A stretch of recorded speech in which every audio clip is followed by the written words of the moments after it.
Motshepa ka kubo. O Motshepa ka kubo.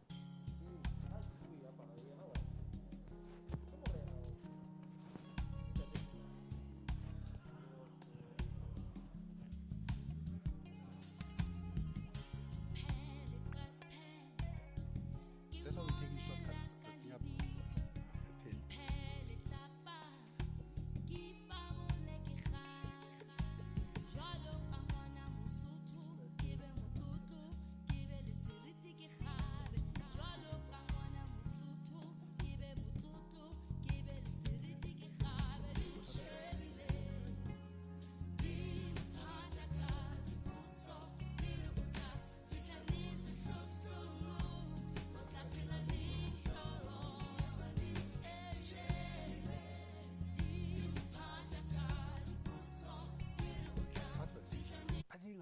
I've got several, remember. Away that type generally, because it's an easy suit. Are you coming right there? You sure?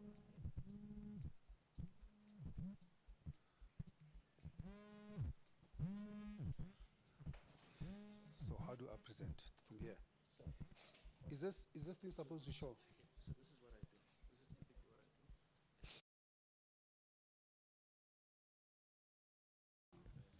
Better. So that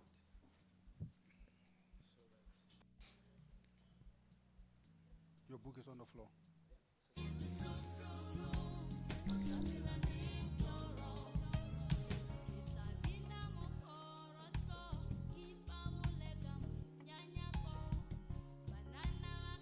So is this okay? So I mustn't use this weapon. No, but we'll send them. I'll send to you later. Please, I need to blow my nose. Now tissue. I've been saying to. That's one I get Yambo Pokotong. There.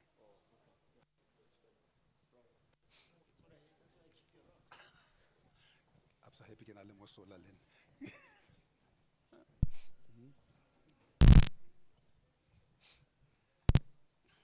How about I get you like over Yana Lena? Go bata ke tsa kobo go bata mo Lesotho.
Bombela Wantata, good morning.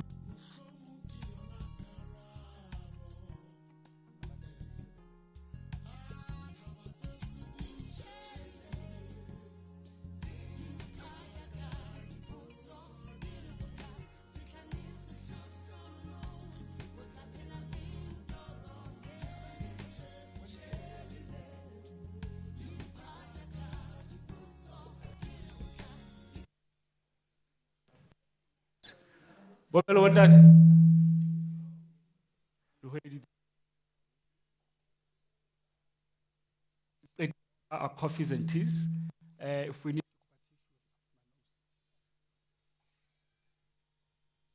we just.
It's 9:18 a.m.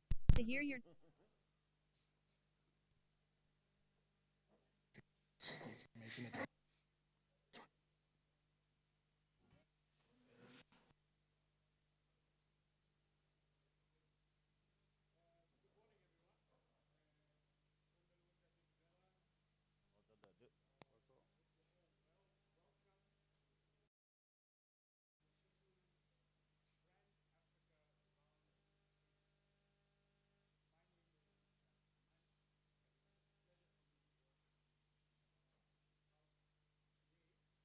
on Lesotho's Independence Day. The wonderful people at Brand Africa, in collaboration with Tangerine, Citrus Pro and Lesotho, I just figured today would be an interesting day to have some very frank conversations about Lesotho's nation brand. I think other people are planting trees, other people are having braais. We figured let's come talk, let's come fix things, let's come build. We figured, all right, so other countries have nation brands. You think of Germany, you think of German efficiency, you think of Japan, you think of their timing, you think of the Brits and their tea. You think of Lesotho, what do you think of? Is it a hat? Is it the crocodile? Is it a blanket? What exactly? What is our nation brand? Do we have a nation brand? What do we have to do to build it? In the room today, we have very, very wonderful people. We have brand architects, we have captains of industry, we have media practitioners, and we're going to have some frank conversations about Lesotho's nation brand. And to help a brand architect to give us some insight, but not just a brand architect, one of the foremost brand architects and reputation advisors. Besides the fact that he's the founder of Brand Africa, besides the fact that he's the founder of the Africa Brand Leadership Academy, besides the fact that he's been to every single continent and traveled to every single country on the African continent, besides the fact that he's one of 100 most influential Africans in the world, he's also my dear friend and brother, Thebe Ikalafeng, who will now invite upwards to give us some insight and give us some thoughts on nation building. Please come on. Let's give him a round of applause, please.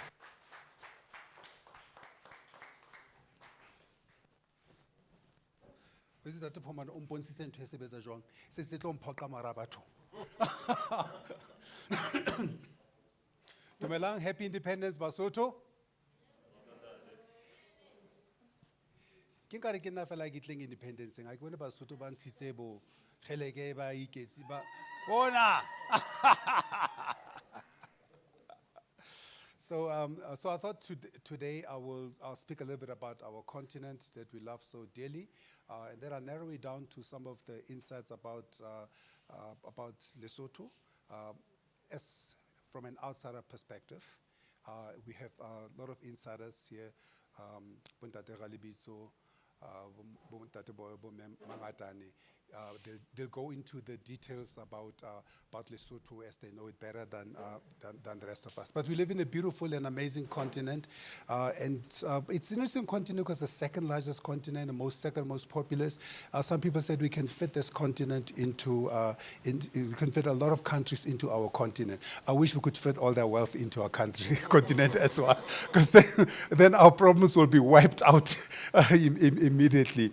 But it's an interesting continent that, I picked this quote in 2007, and it's still so relevant, that the image of the continent does not reflect its economic diversity, its entrepreneurial aspirations, or the optimism that goes with rising investment, growth, and greater stability. This is 2007. Of course, COVID has changed things a little bit, but in the main, our continent has always been the continent where everybody wants to invest our money in. If you look at some of the problems that we have, the 5 challenges of the continent.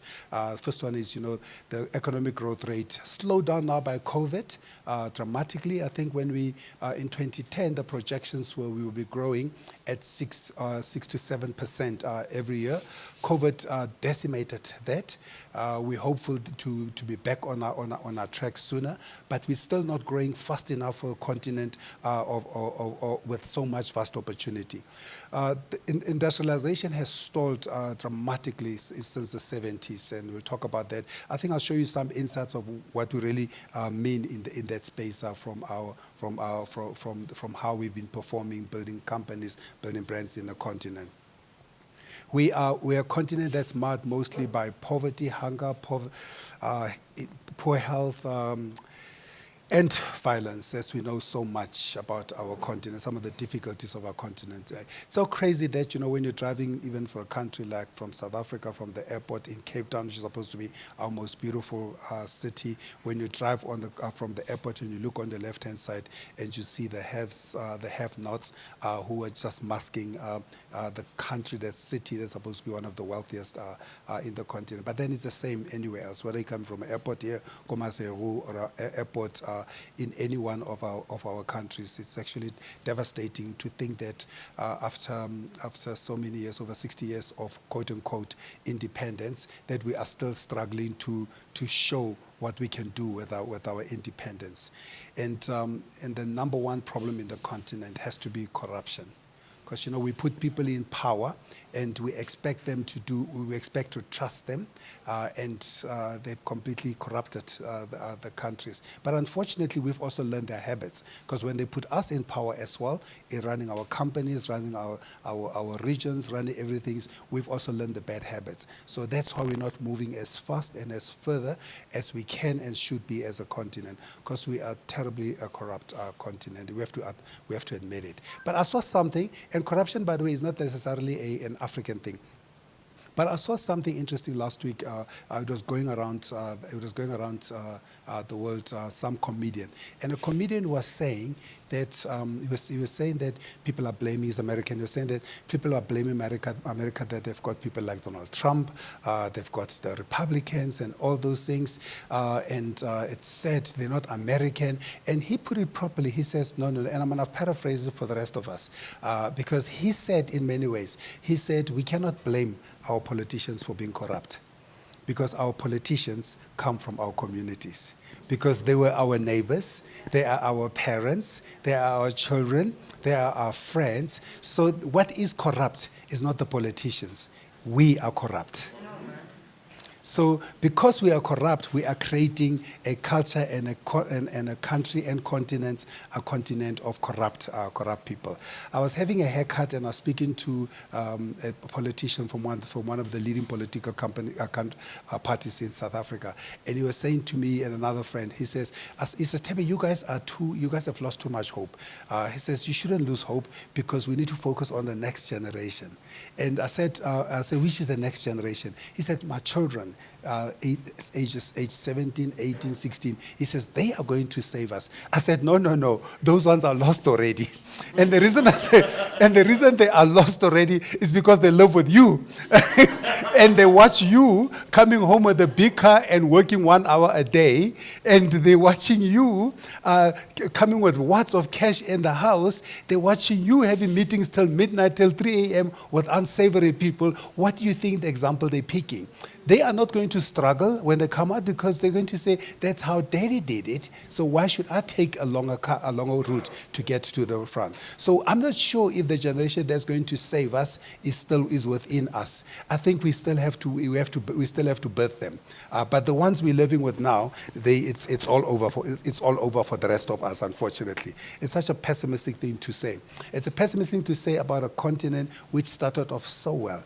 On the 24th of May, 1963, when Kwame Nkrumah and his colleagues, the 32 countries, they all got together. So the day before Africa Day, which is 25, they all got together and they had a blueprint for how are we going to move this continent forward. And the blueprint was so simple. They said, we must create a common market for Africa. We must have a common African currency. We've got about over 40 currencies.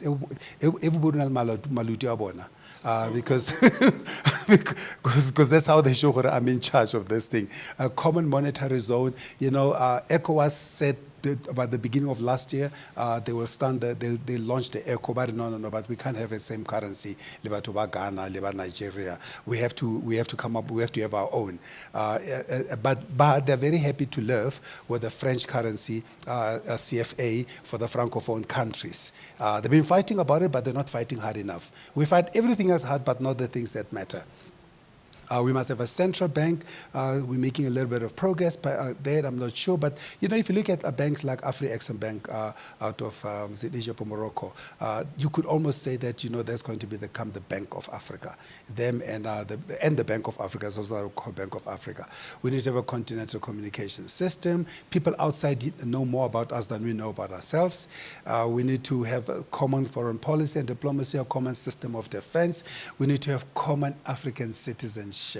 Killing Babuaka common passport, Africa. We are still, it's been going on forever and ever. Because to travel through the continent, you need about 30, 40 visas just to get around the continent. Imagine, it's like going from a bedroom to bedroom, you need a different passport. Or from region to region, Lesotho. So how do we do this thing, building a nation brand? Or why do we need to build our nation brands? Simon Arnold, our good friend to us at the Nation Brand Forum I ran last week in South Africa, said, a nation is a brand because it competes for a share of wallet. You are competing with Swaziland, with South Africa, with all the other countries around you, and also the rest of the continent, because you want people to come and invest here. You want people to visit here. You want people to come and live here. That's why you're competing. That's why you have to build your nation brand, because you are trying to make yourself distinctive. Now, I love what Martin Numaya says. He says, a brand is not what you say it is, it's what they say it is. So that's why it's so important for us to always just hear what others say about us. Because I know we say so much about us, because so we say all these amazing things. No, we're a beautiful country, mountains, and all those beautiful attributes Lesotho. Then people from outside will tell us. So to just give us a mirror about us. But we're not talking about logos here. We're not talking about logos, because sometimes when you talk about brands, people think that you're talking about coming up with a logo for Lesotho and all those. A logo is just a entry point. It's just a small symbol that lets people in. It says, oh, when you see that hat, or when you see that flag, or when you see that crest, that's Lesotho. It's just an end. It's just a shortcut, if you will. It's a shorthand. What nation branding really is about highlighting, encouraging, reinforcing, communicating, and aligning a nation's attributes to present the country in a way that helps it to get to its goals. Now, Rona Basotho people, Basothism people of color, we have a big problem with aligning anything because we like our little corners, Zarona. We love creating our own independent. So within this independent country called Lesotho, there are many other countries here. And they don't get along themselves. It's countries which are in this country here, because that's just how we operate in silos. But we don't understand that when we come together, we'll move further faster, right? That's why the African proverb says, if you want to go anywhere, go alone, but you want to go far, go together. So if you can understand that and build on that, we'll be going in the way. I love what economist says. He says, now we're living in a much more interconnected world, and the more interconnected it is, the more people try to understand, okay, so seeing that the borders have been broken down, seeing that we are all able to be together at the same time, how do I stand out? So we all striving to find out how do I as a Mosotho, how do I stand out from the rest? Not because of what but just because it's important to have a sense of roots of identity. I think Fela Kuti says you must identify with Africa, then you'll have an identity. So you need to find what's my sense of roots, or what keeps me here? Because I always say to people, if the roots are weak, then the tree will fall. Because imagine a tree which has got weak roots. Yeah, it will show eventually. So that's what we need to be afraid of. So what is the opportunity that we are all facing here as Africans, as Basotho, and all those? So really, just off the starting block, we have money. We have money, $2 to $3 spending power. We are urbanizing. Do not be confused by a lot of, the reason people are coming into the cities and we're building more houses and all those is because we're urbanizing. So people are no longer happy to live in a outside. They say, how can we be part of this? So we're electrifying, we're doing all that. But most importantly, we are making children. So we are just growing. I don't know what the growth rate is. So we need a bigger and a stronger army, right? So I was in Uganda speaking at Brand Africa. I was invited to Uganda, and the Ugandan minister says to me, was sitting next to me afterwards during the question and answers. And you know, Thebe, I must tell you, that statistic was not talking to us.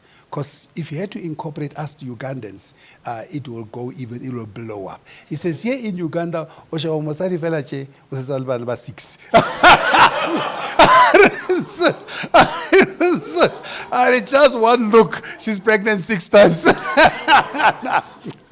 But the greatest opportunity facing us is this CFTA, Continental Free Trade Agreement, that was coming into implementation beginning of this year, which is really about breaking down the borders and making it easy for us to move our goods around the continent.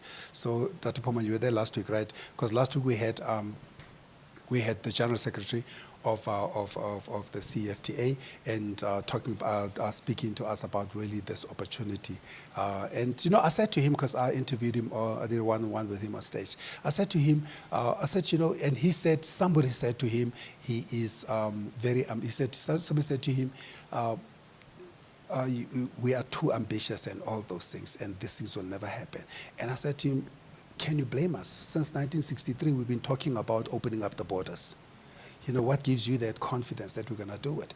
And, you know, he acknowledges that if we don't do it this time, we really will be doomed as a continent. But it starts with one country at a time. So we can't say, South Africa. So we all have to lead from where we are with what we have and when we have the opportunity. And there's lots of opportunities around here. If you look at Lesotho from a competitiveness perspective, we're not doing bad because we're there, I think, like 22, 23 out of a continent of 55 countries. So we are there as a competitive country. But and then what we also do have, we've got opportunities of businesses around the continent, and this is just focusing really on the local African businesses which are competing, which are potentially global businesses that we work with there. So the All Mutuals, the MTNs, and all those. So how do you then build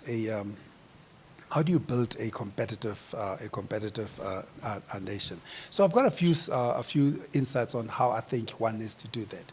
The first one is needs to be a sense of clarity. So be clear what you stand for. You know, if you look at a country like India, I don't know how many of you have been to India? I'm sure many of you have been to India. You've been to India, right? India is not exactly the Maldives or Seychelles. Because from on the one street, it's poverty like you've never seen, in front of you, and on the right-hand side, they've got all the beautiful high-rises all in one place. So India is a mesmerizing country. The level of poverty there is incredible. So is the level of wealth. But you know, India says, despite all that, we lead technology in the world.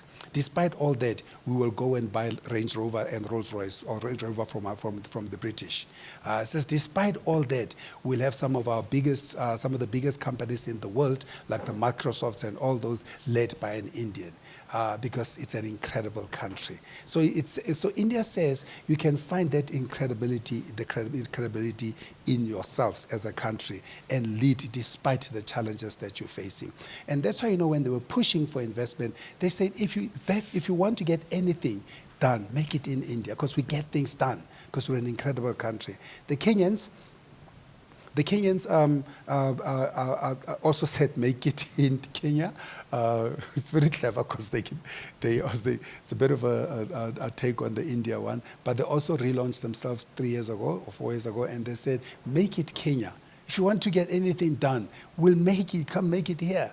it will happen. So it's a sense of confidence that a country must have, a clarity of, they say that we've got the skills, we've got the resources, we've got the intellect, we've got the people, we can make things happen for you. Or a country like South Africa, which used to be alive with possibility, now talks about inspiring new ways. Well, South Africa has gone through its challenges, right, hasn't it? And being neighbors of South Africa, you will have an idea of the challenges that have gone. For a country that started with a life with possibilities when Mandela came out of jail, to a country that went on to inspire new ways, to a country that needs to redefine itself into the future. So, or a country like Botswana, because probably the biggest reserves in the continent, very stable country. I was told to go Botswana because I was told to fella so, but it's a very stable country. Botswana, very proud country. I think like Lesotho, Swaziland, very proud country. At least the pride of the people is quite strong. The second way in terms of how you build your country is credibility. And you have to be credible. And I watched this many years ago. I don't know, it's changed many times. Nigeria has tried to redefine itself so many times. And they said this about themselves. The hope of the new brand is that Nigerians will begin to reject the negative labels and adjectives used to describe and qualify both country and citizen by Western media and even by Nigerians themselves, and strive to do good, to think of a nation first, stand proud and tall among other nations. So we all know Nigeria. The question is, can we believe them or can we not believe them? So it's important that whatever you say there, if you say Nigeria, good people, great nation, you must deliver on that.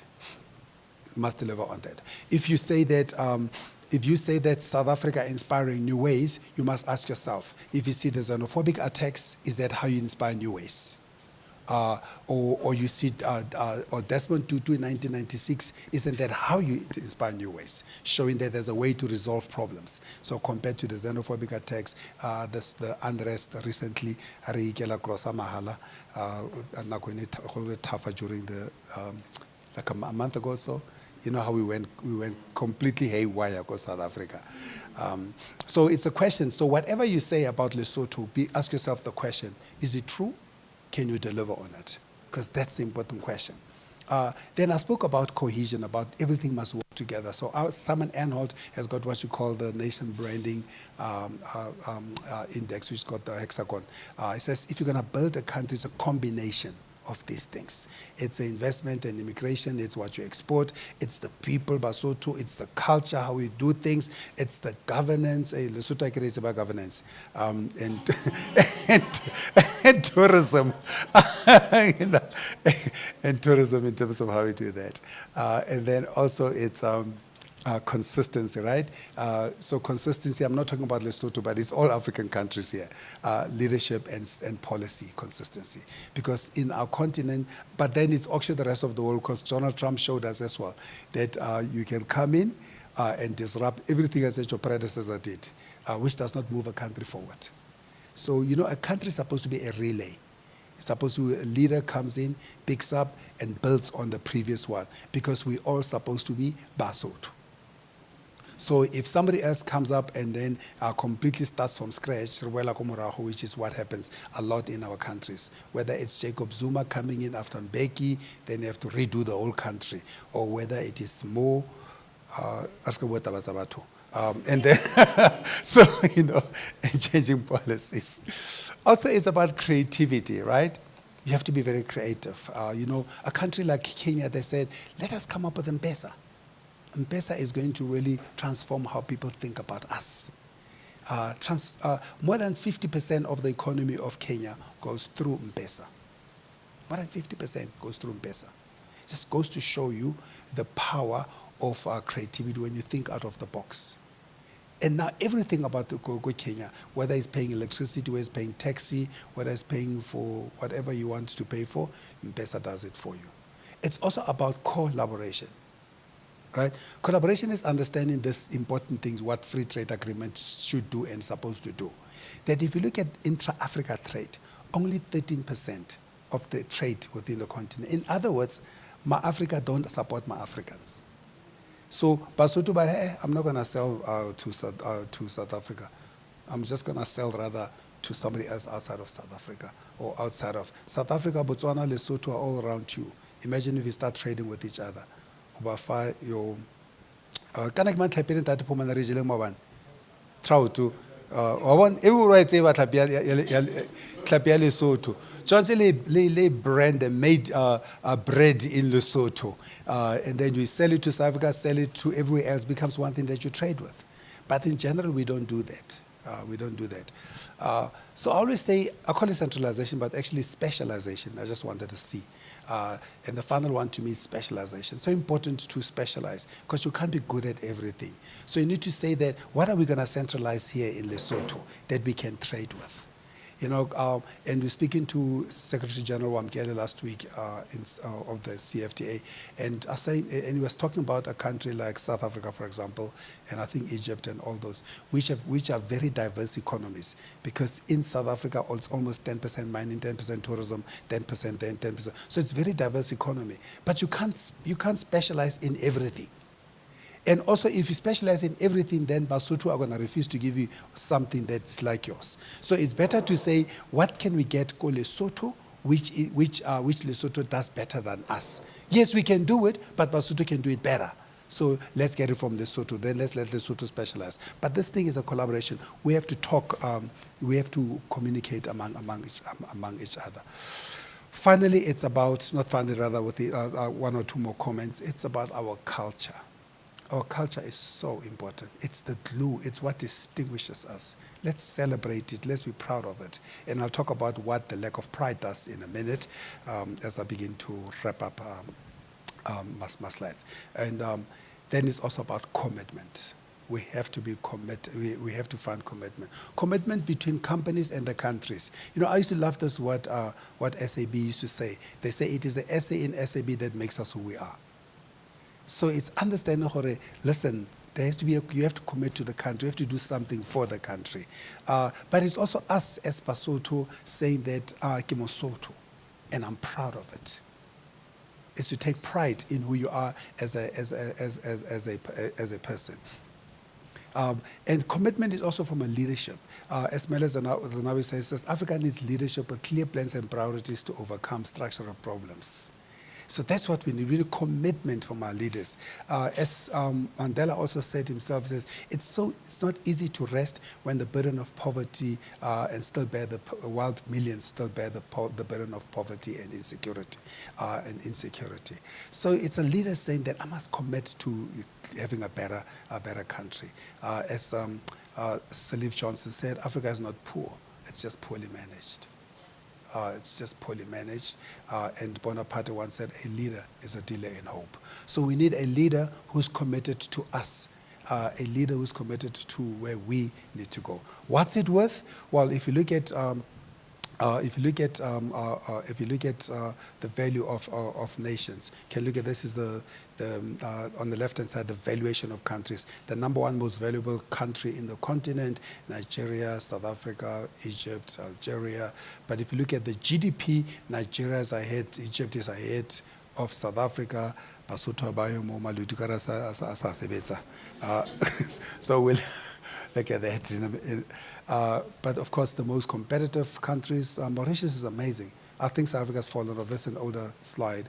But Mauritius is an amazing country because they've decided to centralize. We are going to be the business center for Africa, the head office of Africa. So African head offices are opening in Mauritius. If you look at the correlation between the value of a nation and the GDP, very correlated, as you've seen. So, but what should come out of that? What should come out of all these, out of all our efforts? It's what Mbeki said. He says, out of an Africa reborn must come products of human economic activity, significant contribution to the world of knowledge in the arts, science, and technology, new images of an Africa of peace and prosperity. So that's what should come out of here. And we haven't really gotten much out of that in our continent. So what do we need to do? What do we need to do? Within what we are capable of. We need to create, we need to support and build Made in Africa. We need to support brands, having been to every single country in the continent and worked on brands for the last, on African brands for the last 10 years, doing research across all those, we've learned a few things, that Africans don't love Africa. 80% of the brands that Africans admire are not from African. So we are a terrible rejection of who we are, and we need to move on we need to move ourselves off of that. If you look at just how we've declined over the years, from 33% in 2011 to 13% in 2020, 2013 or 21 as well, we have a challenge in our hands. And the crazy thing is, most of the brands that we've created, if you look at West Africa and South Africa, if you look at West Africa and East Africa, most of the brands were created, Kenya, Nigeria rather, most of the brands were created before independence, after independence, and most of South Africa's brands were created before independence. So independence has not been such a good thing for us, because people have become lazy and they've become waiting for the state to look after themselves instead of creating their goods and services. If you look at the age of brands, you look at African average brands, the average age of brands in Africa, 43 years. The average brands of non-African brands, 80 years, because it takes time to build a brand. So it's okay that our brands are young, because we're a young democracy, but it's also the opportunity there. Of course, if you look at the categories of African brands, Botawa, Chelete, Dijo, and mobile. So you can almost see it's how we behave, right? We want to drink, we want money, we want to eat, and we want to talk. That's us. That's where our brands are. If you look at what we depend on the rest of the world for, we depend on the rest of the world for the automobiles. So that's why you only drive from the airport, you see all those cars which have been dumped here into Lesotho come from different borders, because we're not creating our own cars. So all the cars are dumped here. Technology, all the phones are Huawei, they are Techno, they are Nokia, they are iPhone and all those, and the computers are Mac and all those. Fashion, why should we be buying clothes from outside? Look how beautiful she looks in the two Mapumalele memo, how lovely they look in their own made in Africa fashion. Imagine how far the textile industry would be. The textile industries have all been devastated. Because why? Because we want to import all those cheap clothes from China instead of making our own cheap clothes here, and then creating jobs. I'll skip out that. And then if you look at the brands that are not African, that Africans think they are African, Bo Coke, Bo Nike, Bo Techno. So, because we asked them the question, what's the most admired African brand? They mentioned some of these. So if you look at the countries which are creating the brands, Nigeria, South Africa, Morocco, Egypt, Kenya, we expect that. And if you look at where the money is, in banking, telecoms, and all this, I can't see. So what's interesting is during my law studies, and I didn't understand this because I still spent most of my time in branding, and I took a year off to do law, and I learned a few things, that Africans account for only 1.8% of the intellectual property in the world. 1.8%. And all of it, and only 2.4% of the trademarks in the world. So in other words, we are not creating, we are not registering, we are not owning. That's why when Balenciaga looks at that, and then they go and create it here, then we go, but the idea. What were you doing? Because when you were just happy to be hanging around with your pants on your knees, when they're trying to say, but that's a style we can make money from. So we are creating the trends, and they are doing the catching, unfortunately, because we laugh at our own ideas. Until Louis Vuitton makes the idea and puts it on the shelf, then they have money. So now, before imagine going into an aeroplane carrying this bag, right?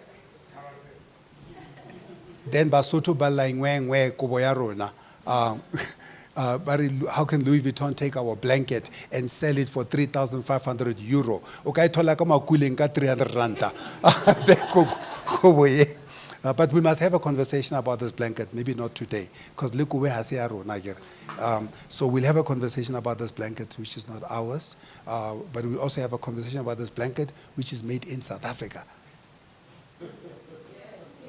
But it's inspired by Basotho. So even if the blankets came to us via Manyeseman, to the king, whenever it was to thank him for whatever, still we then made it ours. So then we should have owned it. Because I guess sometimes the things you have, you don't necessarily create them. Sometimes they are gifted.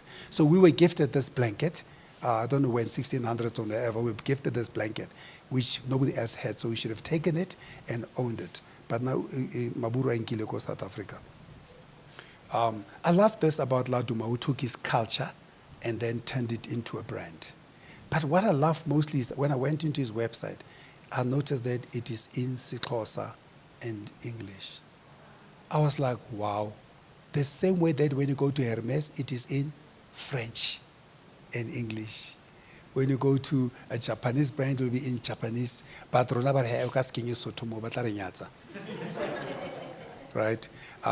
Batarinyatsa and Bataritsa. But this is the problem that we have. People come here and they take what is ours.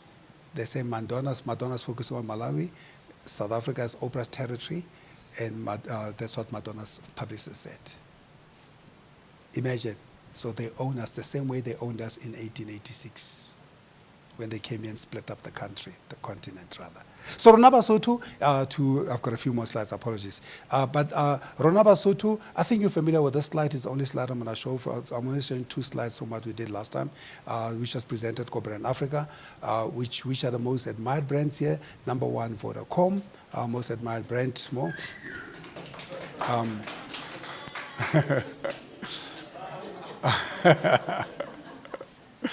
I think you're familiar with the brands as well, and then Mocheleteng, Standard Bank, FNB, and all that. So what we need to do is what we then did leading up to today. We put out just a quick survey. It's not an extensive survey. It's just a top line survey, just to try and understand Rona Basotho, Mohaimo, where should we put our energies? We spoke to people, mostly were between the age of 13 and 44, mostly were more than half were Basadi, and 61% used the Android and all the things which are not ours, the Windows and iOS and all those things. We asked them the question, what's the symbol of Lesotho? Number 3, Barry, it's a coat of arms, I mean, honestly. But it's a coat of arms. Lesotho, and this, by the way, give us Lesotho.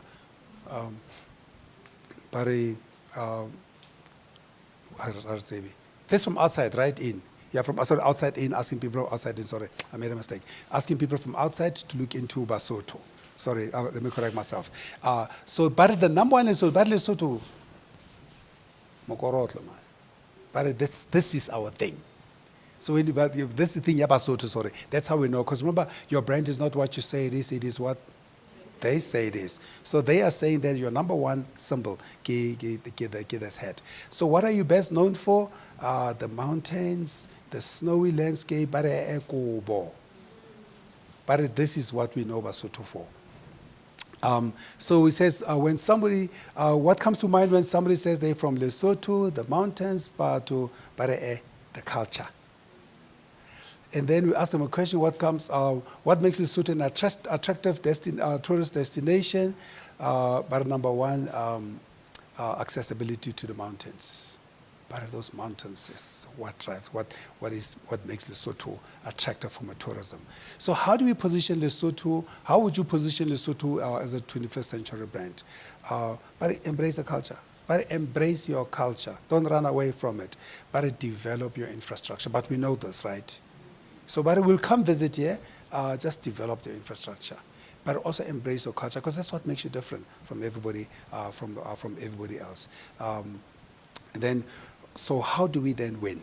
To me, I think it's about relationships that Intra-Africa I spoke about how Intra-Africa is so important. It's about commitment, it's about investment. So if you really let you narrow it down to 3 things, it's how you build relationships internally, externally, how you make a commitment to doing things. But to me, most importantly, to close final slide, is you have to think locally and then act globally. So in other words, you must start from your position of strength and then take that out. Most of us were waiting for the world to tell us, and then we want to shape ourselves around what the world wants. No, we need to be, we don't go to Paris because Paris decided, what do you think they want to see from us? Paris about it, no, you come to Paris because what makes us strong is our culture and our institutions. The British says, Queen Elizabeth, how kwayanting? She's here because she brings in over 50 billion pounds a year in tourism money.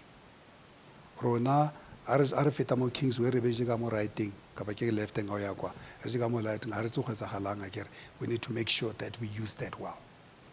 How do we use our heritage, our culture, our royal our royalty well to help promote Basotho culture?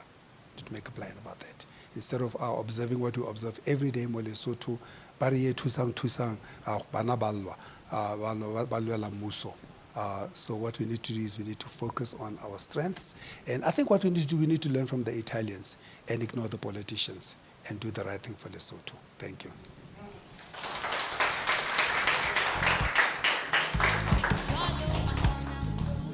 Dr. Thebe, thank you so much. What a way to celebrate Independence Day, no? We pause, we reflect, we consider. People would always look at me crazy when I was in a room with people much smarter than me, and I'd ask them, you go anywhere in the world, you say you're from the Kingdom of Lesotho, and then you say, where's that? And then you say, well, it's in Southern Africa. And then you say, oh, Nelson. I'm like, no, not South Africa. South. You know, it's like, so you're inside another country. So you're a country that's inside another country. Like, yes. It's not a pleasant conversation to have, honestly. But you'd really rather say, no, you blanket. You want to go up. Blanket. But then saying,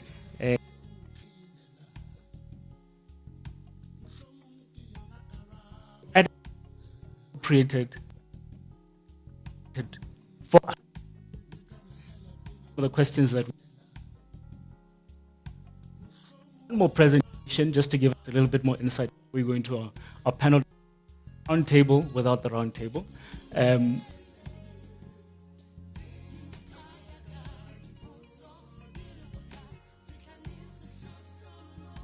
Have a conversation and we move forward.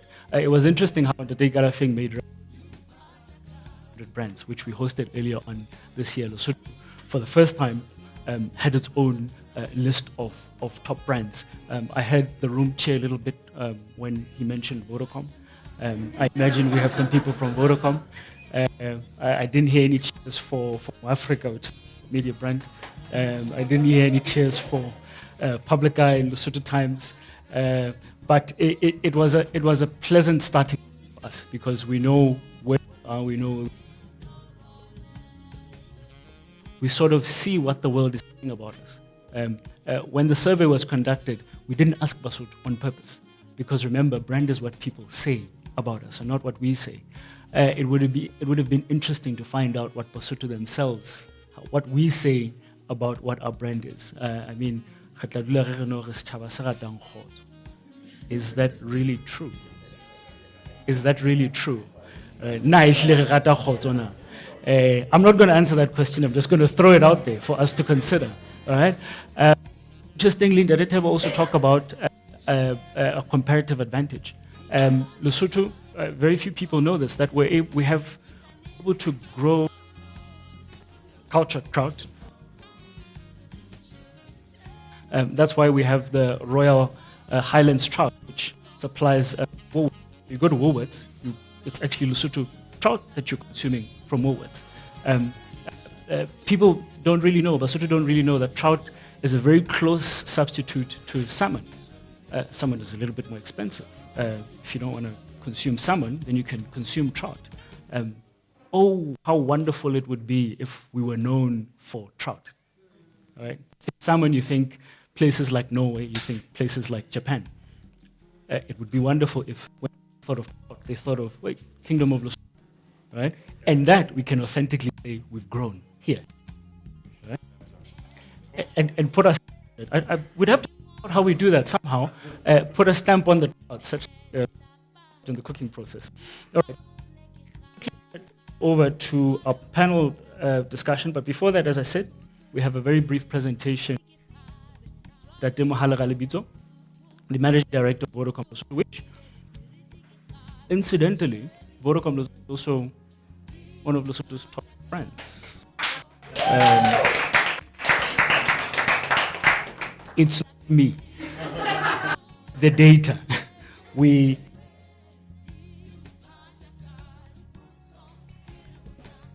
didn't engineer it. The fact. What was that, Thebe, that you were saying? It's not about what we say. It's about what people do for us. I'm just going to get some help for this upgrade. That we can move into a panel.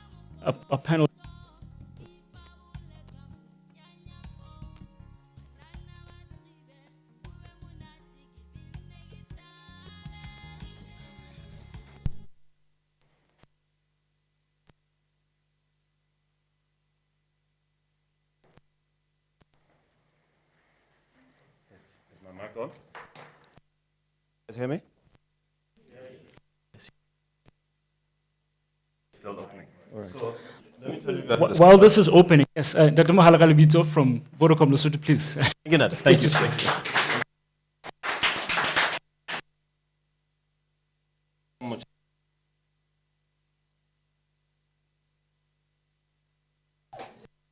So,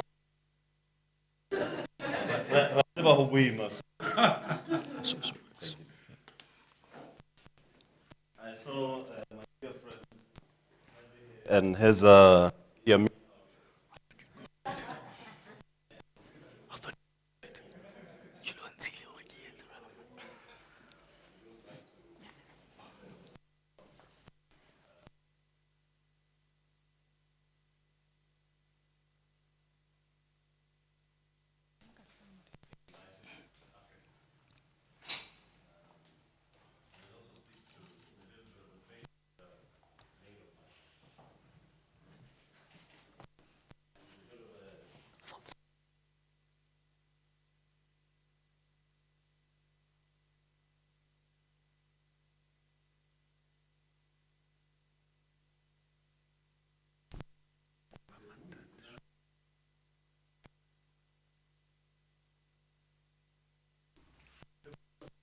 and his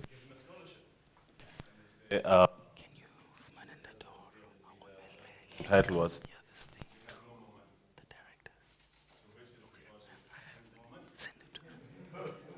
so as I'm going to the main types, the goal for my life was that I was going to be the president.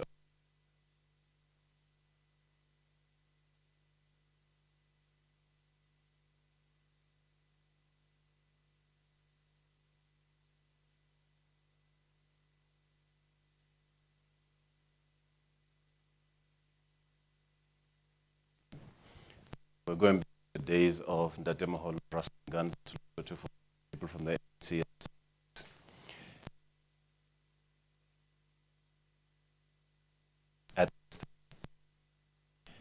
And I put this as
across all of the territories, but it's just UBLS with different areas of expertise by territory, but fundamentally a unitary system for educating the people of Southern Africa.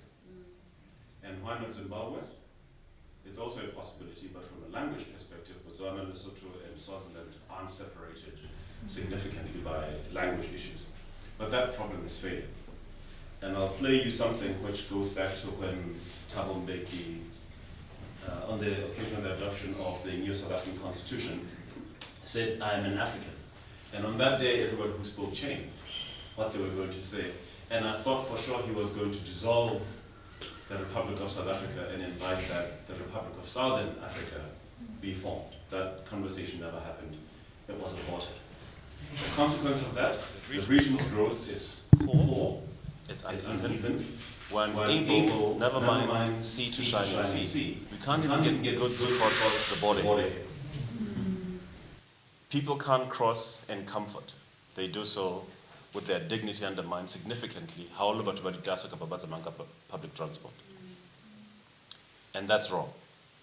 So then, inside of that, let's come to the Lesotho part. If I can get this mouse to give me some joy. Oh, here it is. You ask, what does Lesotho sound like? This is what it sounds like to me.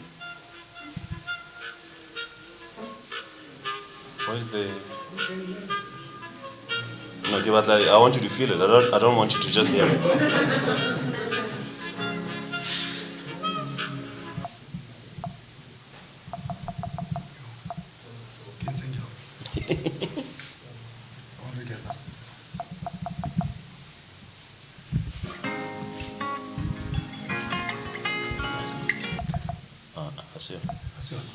Bondet, hasil na bantu ba control the volume mo. Why is that connecting volume?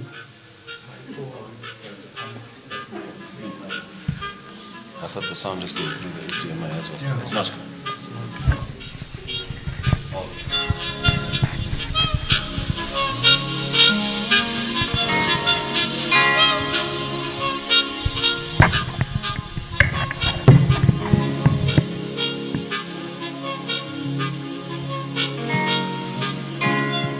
This is what Lesotho sounds and feels like to me. My two sons have grown up with us listening to this song. Whenever Miss stands, she rises to this song.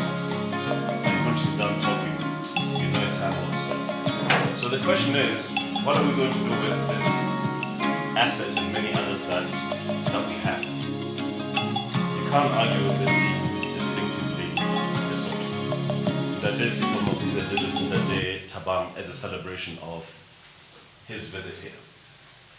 So, what do we see when Lesotho is Googled? And I'm sure somebody's worked very hard to do the SEO and all of that wonderful stuff that people do in the background. High altitude, landlocked, crisscrossed by a network of rivers, but you wouldn't know because there are villages with no water in Lesotho. How can that be Lesotho's brand? It speaks of Tawanantlanyana, the highest peak, and it goes back to Muranam Shosho's gargantuan fight to protect the freedom of this great nation, which we got back in 1966, at least on paper.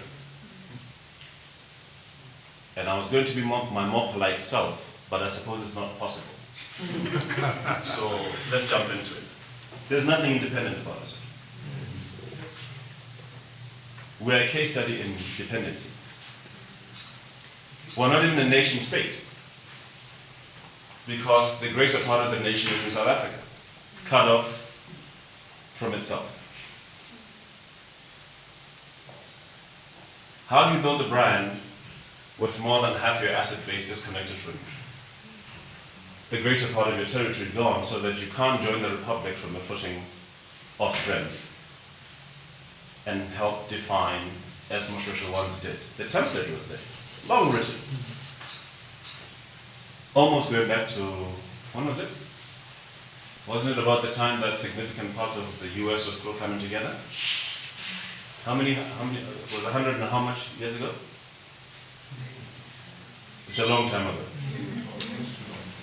But here we are. So we have a lot of work to do.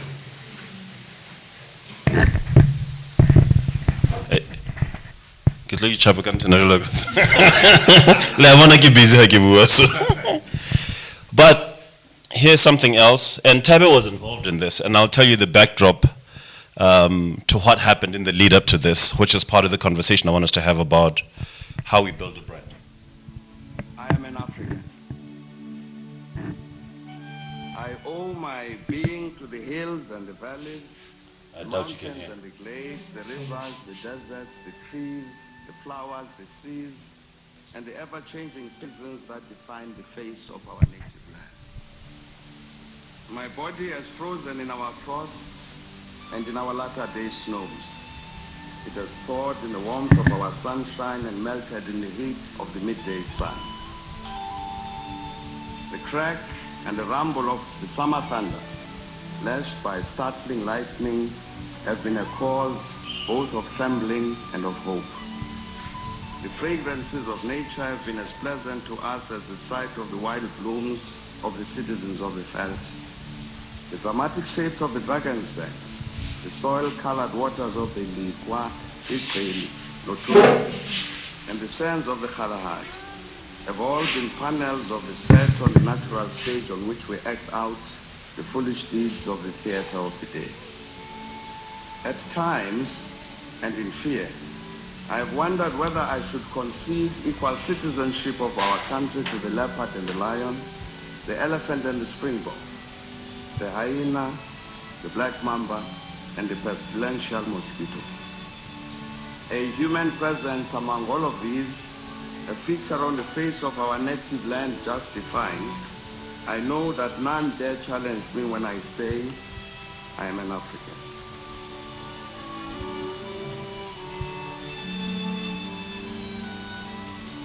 I am the grandchild of the warrior men and women that the entrenched Kukuni led. Patriots at Tetwayo and Mpepu took to battle. The soldiers Mushweshwe and Gumunyane taught never to dishonor the cause of freedom. I am the child of Nongause. I am he who made it possible to train the world market. It's long, but you get the idea. So Mbeki goes all the way back to the beginning. And I'm sure you didn't miss the mention of Mushweshwe in there, Africa's leading statesman, in whose footsteps the Nkrumahs and others would later follow. But here we are. You have the backdrop of the Malutsinyane Falls. How fit Hudiminyanam Ramane, my great-grandfather, had a homestead there. We stood on what's left of it.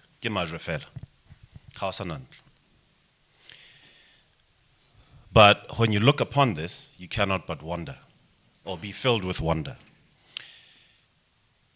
Then you hear that we're what, the sixth most murderous country in the world? Sixth.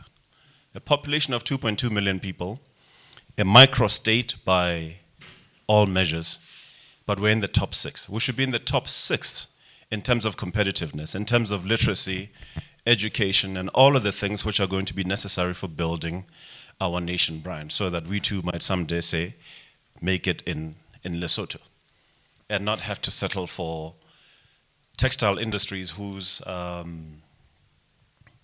environmental footprint sometimes is damaging. Crisscrossed by rivers, if we pollute them, what happens? Do you know one of Lesotho's major exports? Water.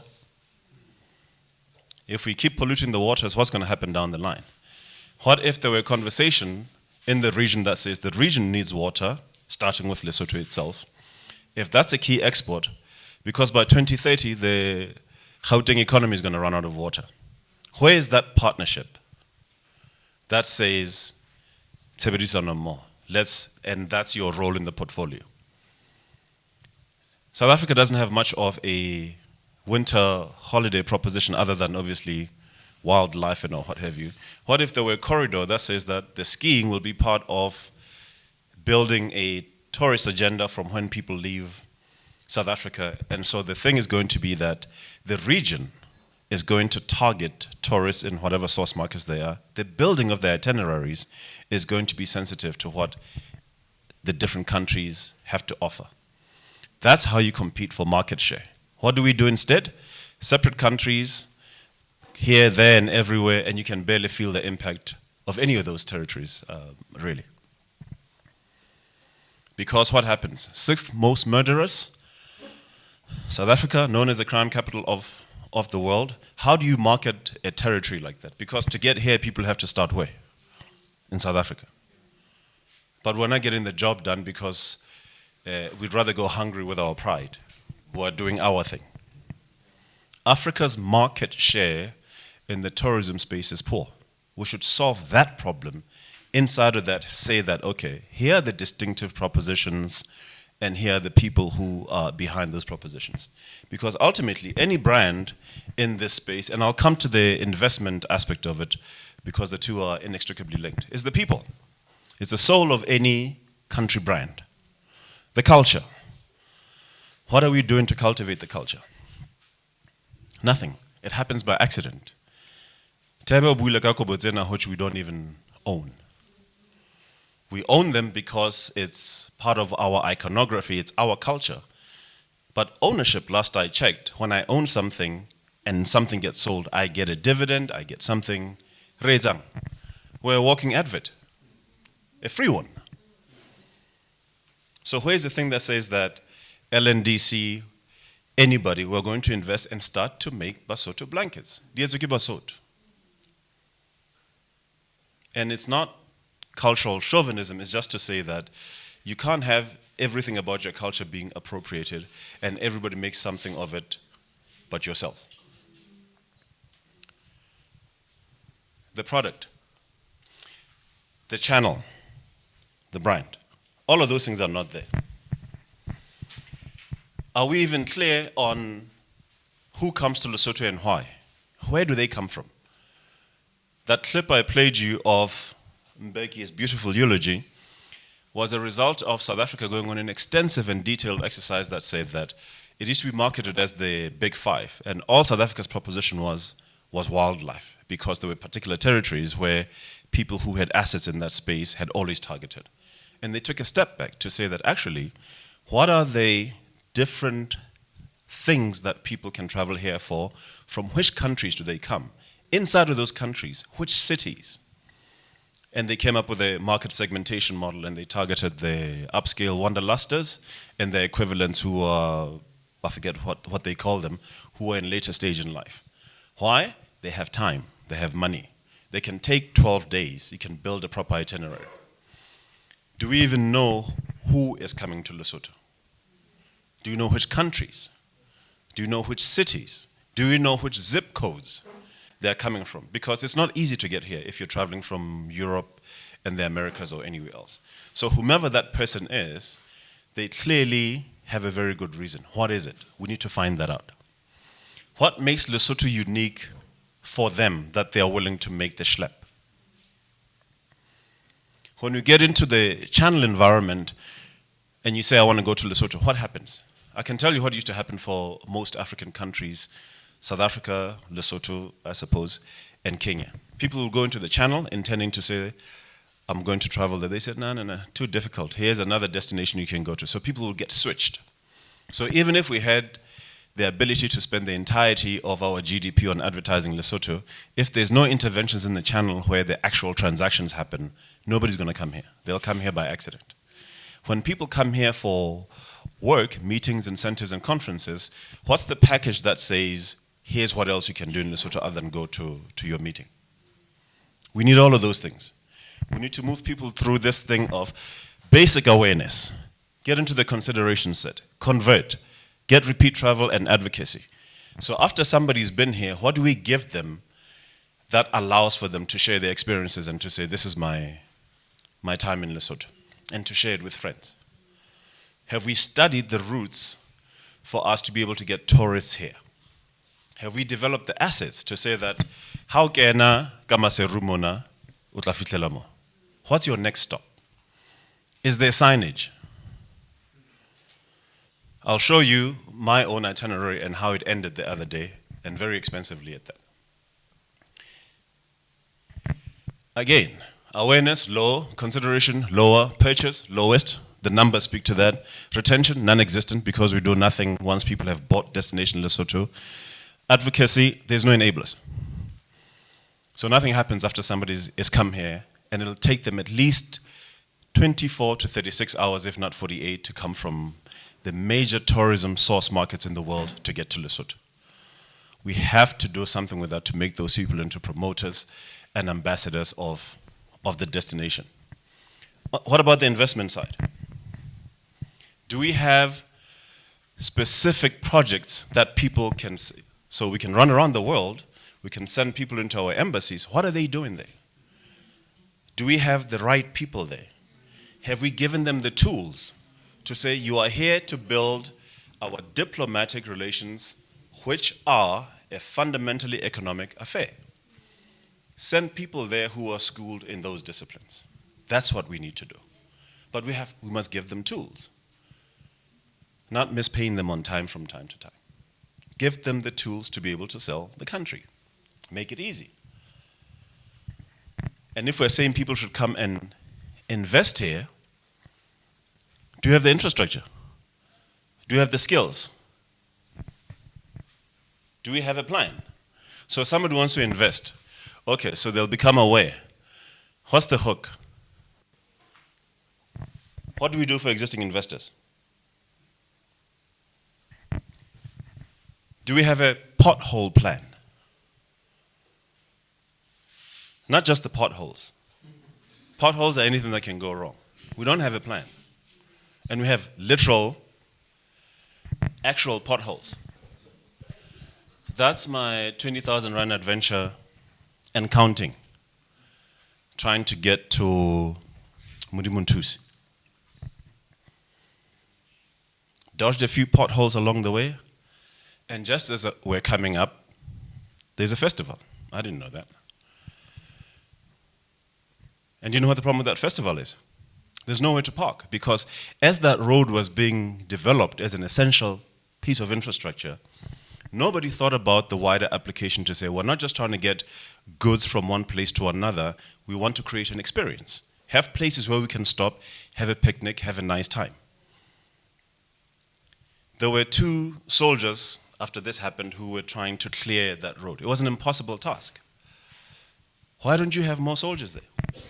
Do you know how this happened? I had a choice, going up on the left, people coming up on the right, congestion is building. There's a rock on the road. There's several of them. We know there's rock falls where there have been works. There are people who live in those communities. Why aren't we giving them the project of keeping those roads travelable and pay them for it? Then they become stakeholders in that, rather than occasionally kids throwing rocks at people's cars when they've come to visit Lesotho as a punishment for coming. Bare futsek. Ring, dankie Mosotho ke futsek. Yeah, futsek. We can't do stuff like that. And what it does, it mars. This is why I've been bringing my children here. We have a life here, even though they don't live here. This is what I want to, and I brought my friends' children as well. And I'll bring their friends and many, many more. But I can't afford to be replacing bits and pieces of my car every other. And I need a fleet just to travel in and around Lesotho. What I need is for them to have experiences they can remember. There should be something happening behind here. The trout, all of that wonderful stuff, great, but there should be more.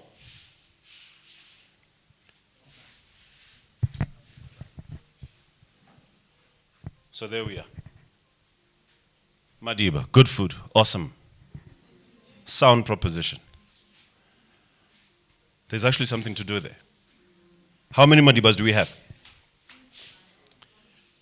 Yes, I'm going to see Bokong next. I'm told it's a beautiful place. But I can almost guess that the service is not going to be anything like Madiba. Why? We have the state trying to be an asset operator rather than saying, invest in tourism in Lesotho, There's the investment part, there's the experience part. Run it as a concession, give it to somebody else.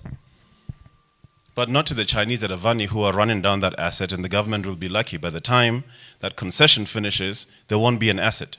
I doubt there'll have even been any dividends. So we have to be deliberate and say, how do these things converge? On the investment side, on the experience side. Here's the other thing that we're doing. You see what that looks like? Here's what we're doing. We're stripping the mountains bare of their natural foliage. We don't even know what's in there. There are ladies who harvest things there that are used in pharmaceutical applications. Go and invite those people here and say, here's a starter pack. We'll give you a concession, we'll put you into a structure. The people in this community are going to be participants and beneficiaries of this thing. Rona at Vodacom will give them the digital platforms to be able to put their goods on there. The rest will go into a production line. It'll say, made in Lesotho. What happens now? Strip, gone. Next thing, the mountains will be bare and naked, like you see tseleng ya TY. In the main. Soil erosion. We should not be trying to plant things on this slope. It doesn't work. It's a silly thing to do. The value we extract is so low, and the damage we do is permanent.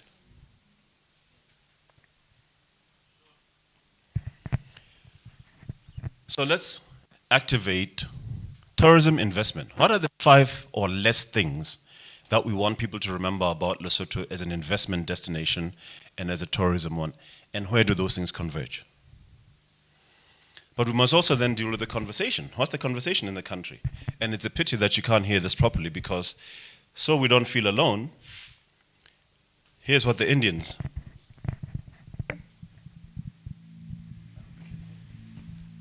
There are 2 Indias in this country.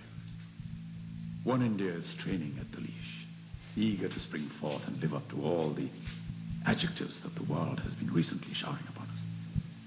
The other India is the leash. One India says, give me a chance and I'll prove myself. The other India says, prove yourself first and maybe then you'll have a chance. One India lives in the optimism of our hearts. The other India lurks in the skepticism of our minds. One India wants. The other India hopes. One India leads. The other India follows. These conversions are on the rise.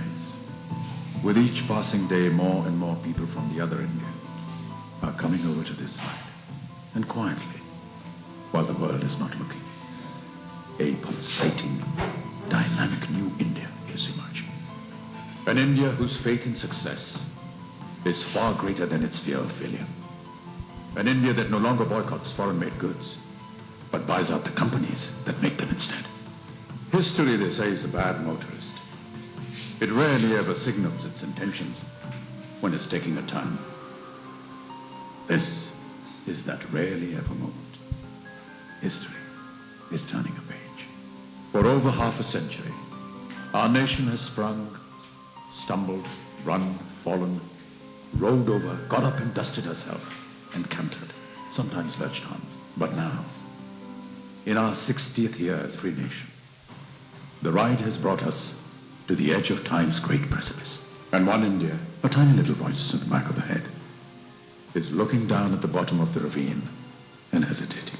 The other India is looking up at the sky and saying, it's time to fly. What's the conversation in Lesotho?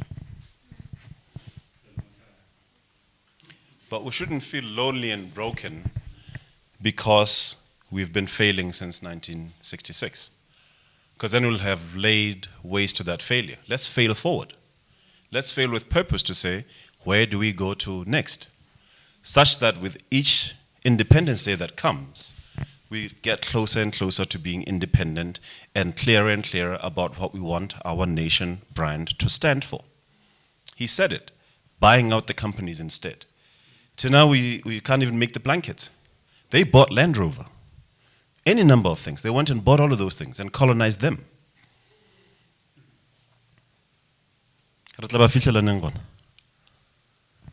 So let's make inspired of ourselves and dream a little.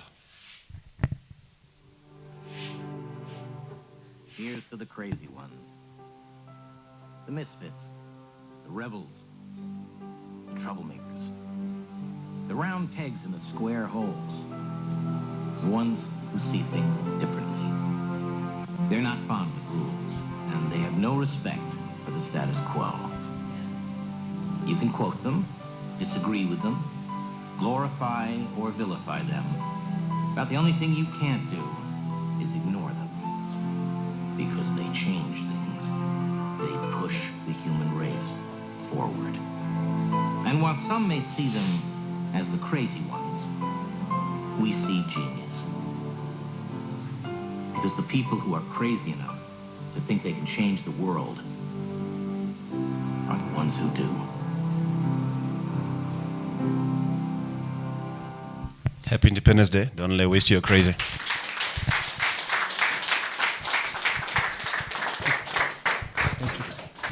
Thank you so much. Well, I did say we're going to have frank conversations. How did it make us feel when Tata Bito said we're actually not an independent country? Stung a little bit, didn't it? On Independence Day, but that's what we're here for. It needed to be said. And now we're going to quickly fast forward to our panel discussion where we're going to come and unpack some of these things.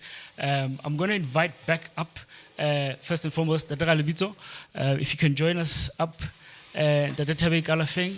And then I'm going to introduce 3 panelists. We have, first and foremost, Ndade Herbert Moyo from the Lesotho Times, the editor of the Lesotho Times, who's going to be on our panel. We have Me Ntakwana Ngatani, who's a media practitioner. You just said it over there. And then we have Ndade Reboning Makwa from the Lesotho National Development Corporation. We have, Men Takwana is our rose among bushes. I must apologize for the sound. Technology decided to let us down today. Hopefully we have, we're through the worst. Now that we're going to skip over to a panel discussion, we'll just let them finish with the technical aspects there. Great. Thank you so much for joining us this morning, and happy Independence Day. Initial thoughts, I'll speak to our three additions. First, initial thoughts on the presentations. We're not independent. How did that make you feel, Mentak, when I know you? You've been plowing your trade across our borders, working for EWN and amongst others. I know you've recently just joined us from Germany. It would be interesting to hear your thoughts on what people are saying about us, in addition to some of the insights that we've received. All right, thank you, Ndate. I think one of the first things I have to say is that on my return from this gallivanting that I was doing, I went through Amsterdam, and when I was there, obviously you have to hand in your passport, and after a very long queue, there I was, and this lady literally picks up my passport, and she looks at it, she turns it over, she opens the pages, and she almost wants to ask me, what is this? Not even where are you from, but what is this, you know? And because obviously she saw Lesotho and she'd never heard of anything like that before, right? And then she called someone from the back who I assume is a supervisor. And the supervisor says, yes, it's a country in Southern Africa. It's like a country? He says, yes. Fortunately, he knew his geography. Correct. But, so that's the experience that we have about Lesotho as we travel. But I think my initial impressions about the presentations that I had this morning, first of all, I have to say that obviously I'm used to being on the other end of asking and answering questions. Naturally so. So I would have preferred to be you right now. But, you know, I think what I have to say is that particularly Mohale has sort of taken my words completely, you know, in terms of how I feel as a Mosotho. exasperated, tired, and I think a lot of Basotho feel the way I do about their country. I wish I could just sit here and cry, because that's really the emotion that I want to express when I think about my country. And it is sad that we feel that way. It is sad that we as ordinary people have abdicated our power to politicians. We've abdicated our strength to do something about our situation. But I still believe that if we, as Ndate Ikalafeng said, if we decide that individually in our little corners we begin to make a change and a difference, we can go somewhere. It's not all lost. It just needs us to now begin to see that it is within us as individuals, in our small groupings, in our small corners, to begin to make the change that we want to see. Fantastic. Thank you so much. Before I pick your brain a little bit more, I'm glad you feel jealous about my position, being on the other side of the fence. I'm going to quickly skip to Dr. Moyo, editor of the Lesotho Times. I don't want this to be the elephant in the room. You're a Zimbabwean with Swazi blood. And here we are, we're discussing the Lesotho Nation brand. It would be interesting to get your perspective as someone who's from the outside inside, for lack of a better word. Thoughts on the insights and presentations? I think maybe it could be called comfort if I were to say, when you say that Lesotho is not independent, maybe that speaks to particularly probably all of the African countries. Maybe it should comfort you a little to think you are not alone in this. Where I'm coming from, it's even worse. You know, I say I'm a Zimbabwean. You know the story about Zimbabwe. I don't even have to tell you. You know what the promise was when Zimbabwe got its independence, and you know where it is right now. And then I've got Swazi blood. You know what's been happening in Swaziland. So some people would say, if my motherland is like this, can I go to my fatherland? My fatherland is Swaziland, but look at what it is. So I have nowhere to go. So when we speak like this, when we have this kind of conversation, I would say, first of all, it's not just about Lesotho, it's about Africa as well. So while we have to think locally, we also have to think continentally as well, to say this is where we are. He spoke about, there was a conversation around African leaders coming together with a vision in 1963. What have we done about it? The other thing I wanted to say about Lesotho, in case people might not be aware, the other country where you're going to find lots of Basotho, probably third after Lesotho itself and South Africa, is Zimbabwe. To the extent that Sesotho is now a national language in the constitution of Zimbabwe. That people don't know. Very much so. Wow. So to the extent that we now have news bulletins in Sesotho, Sesotho is being taught in schools. They speak to exchanges with people in Lesotho when they were developing the curriculum for Sesotho. I don't know who those people they deal with here are. But what I wanted to say to you is, each time I go to Zimbabwe with the Mukorotlo hat, I'm stopped in the street. People ask for the hat. They want to buy it. Whenever I have the T-shirts with the kings, I've had situations where people stop me, they want me to get into a shop with me to buy something else so that I leave the T-shirt. So basically my point is, because we have a huge population, you even know about the Victoria Falls, right? The Victoria Falls African name is Mosiwa Tunya. The reason why it's called Mosiwa Tunya is because the people around that area, the African people around that area for centuries, they are Basotho. So we're having a situation where Lesotho is not tapping into that from a tourism perspective. You're not tapping into the Zimbabwean market to say, can you people come? Can you people see your, would you say your motherland or your fatherland? Can you come and see Thaba Bosio? I studied about this in university. I studied Lesotho. So one of the first things, the way I came to Lesotho and ended up at Lesotho Times, I was actually at Mail and Guardian in South Africa, and I was visiting a friend here. I was offered a job. I decided to stay on because now I could experience the Thaba Bosio I learned about in school. I could start to understand a whole lot more things. I've got relatives who are Basotho in Zimbabwe, but now I could start to understand a whole lot more things. I brought in about 240 people to visit the country. We had never been here before. So I think these are the things, these are the challenges. For me particularly, I think the best foot forward is tourism. There is things that Lesotho has, which no other African country has. Yes, we talk about mountains, but there are some unique mountains, there are some unique setups. I was even talking to some friends in South Africa some days ago, and they were saying, no, we want to come to Lesotho. There are unique locations where you can do shoots and all that. But I think, like we were saying, some people don't even know about Zimbabwe having such a huge Basotho population. It's a market that needs to be tapped into. It's something that LNDC needs to explore, offer packages.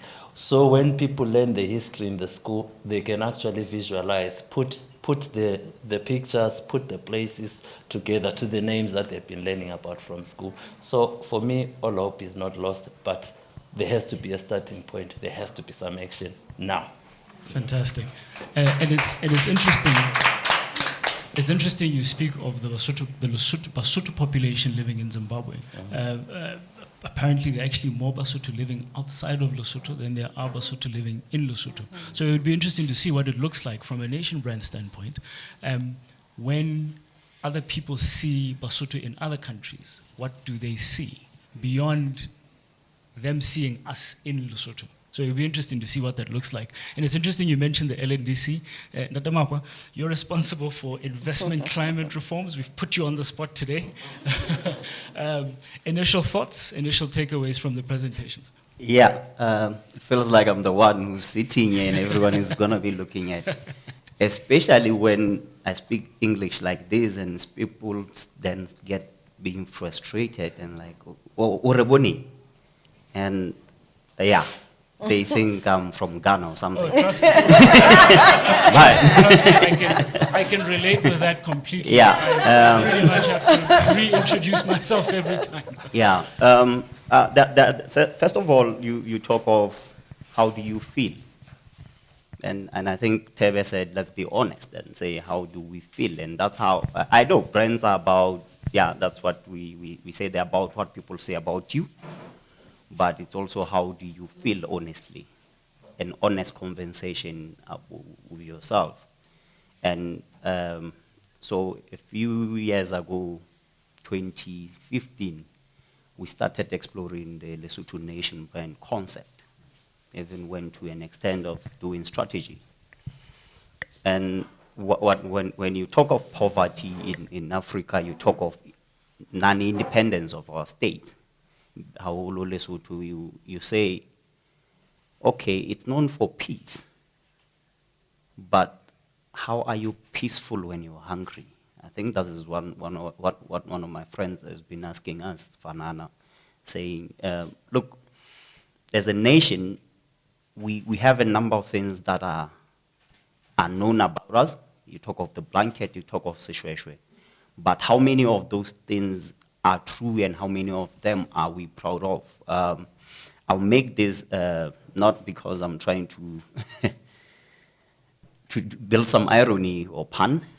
So Thebe is standing there and he says, you go to India, and I've been there many times. Supposedly somebody's like sending me there. And you see so many wealth, so much chaos. It's actually chaos. But the pride the people that they have, despite them bahona hore a dule strateng kapa eme strateng a tshwele sekgohlela kapa a rute. Now, that's where I'm coming when I'm saying, what are you feeling? So Thebe used the word rota, and most of us in here laughed. And I'll ask you, how many of us in here use that word commonly in a conversation with our kids? Why? So we just made our language this big insult, this big library of insults. We can no longer say munna, we can no longer say ma, we can no longer say tata, we can no longer say musadi. So tell me, we have linguists, we have people who study a lot here. What makes a culture? So what are we proud of? So you talk of economic independence, you talk of industrial independence. What about your own cultural independence? Yes, Balozi are very popular. They are very, even like you look at Botswana, Bapedi. And this is a conversation I also have with a lot of my Pedi friends. They will be like, no, how Musotu? So, Nike Mopedi, together, Habasotu.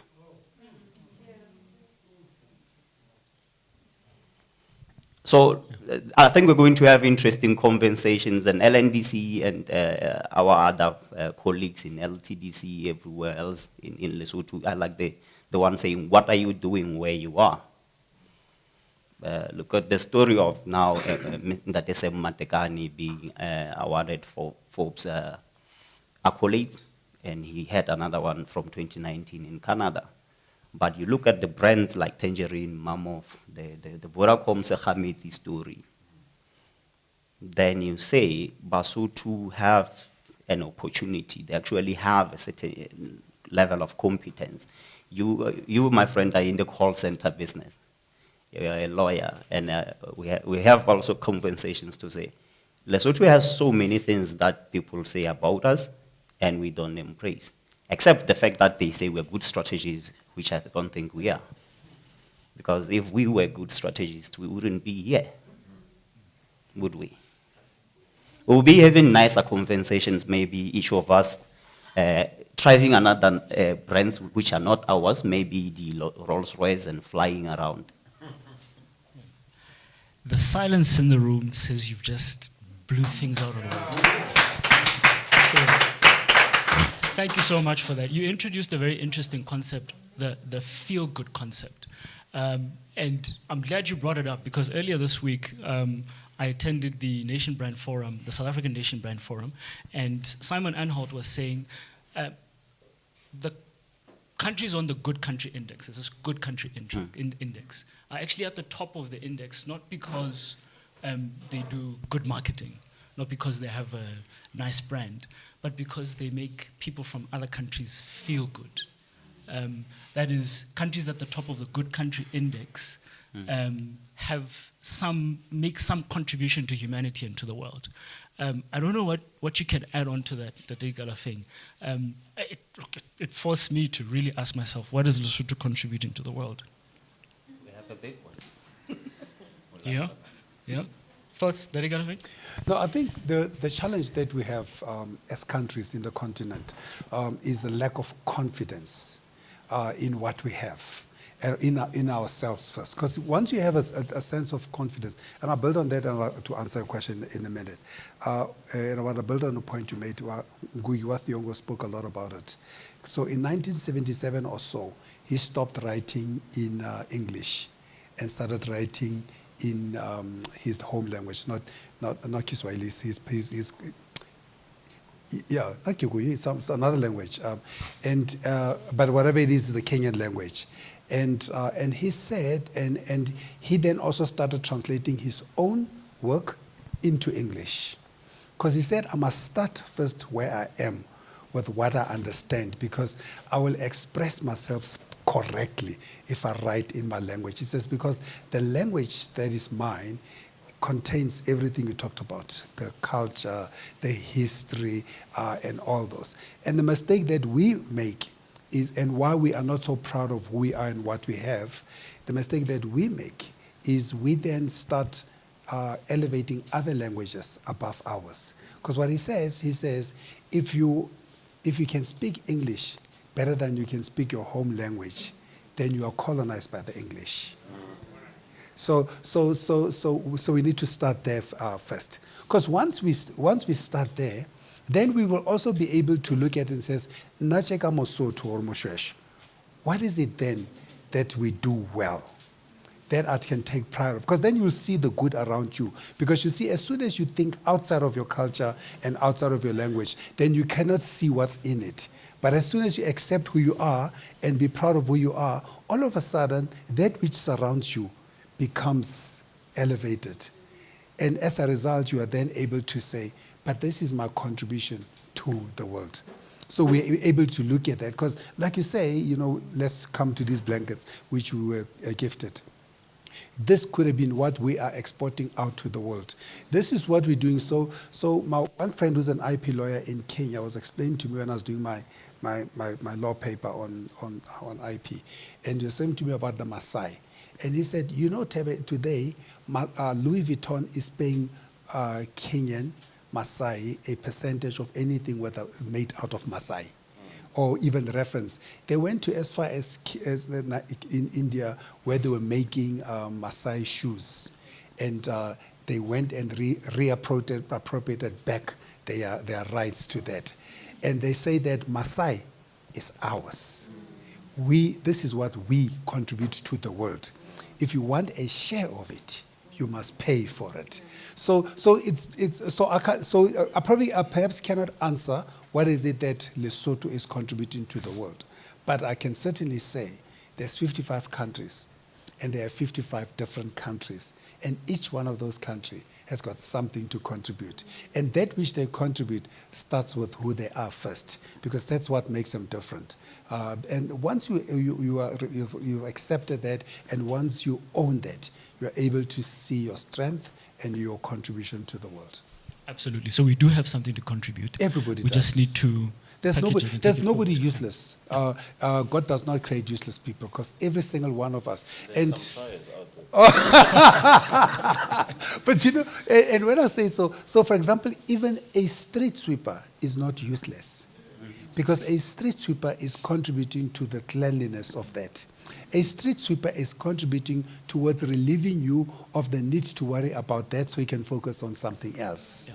So every single one of us, and I think when you want to see really how useful everything else is in humanity, is to look at animals. How some animals eat the mantle, so because we always ask ourselves, but why is this animal doing? It's just eating the whole day, and then as it's eating, there's another animal which is eating the ants on it, and some animal eating. So every single one of us have got some good use in this world.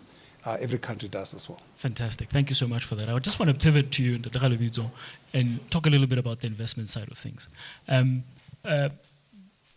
You're the managing director of Vodacom Lesotho, which has invested quite significantly in the Kingdom of Lesotho from an infrastructure standpoint, job creation standpoint, et cetera, et cetera. And I imagine as part of the Vodafone group, there's some conversations around investment destinations. What makes sense, what doesn't make sense, what would be ideal. And you pretty much said the same in terms of what are some of our investment incentives. What have you found from the private sector standpoint to either make Lesotho ideal or not ideal? By far the most important consideration as people conduct their risk analysis related to this or the other territory to invest in is stability, political, economic, and safety and security. For a nation that greets river hot,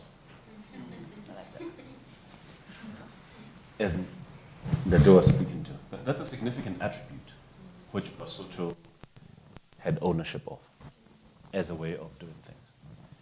Why is it important for investment? Because in my being assigned here,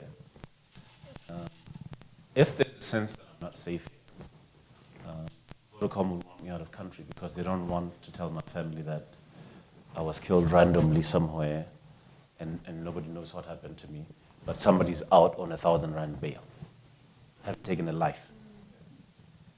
We can't have nonsense like that, where bail conditions are so lax as to, because it then means that you can't run a business and in parallel have a security apparatus for keeping your people safe.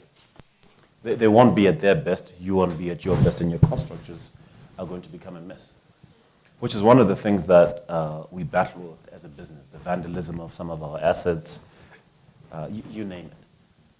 But if we make the country peaceful and we create a means for the communities in which our assets are present to feel like they're getting something. Yes, we deliver connectivity, financial services, and all manner of things. But there's clearly something that's missing in terms of some of those communities being plugged in. And that's my example. I would say, the stuff that's there belongs to that wonderful lady at the university who was working with people in the community and bringing their knowledge into the broader scientific endeavor. That's what we should be doing. But the only way I'm going to succeed, as I'm agitated now, and my colleagues are listening, is to say that here's a project or a set of projects we're going to do.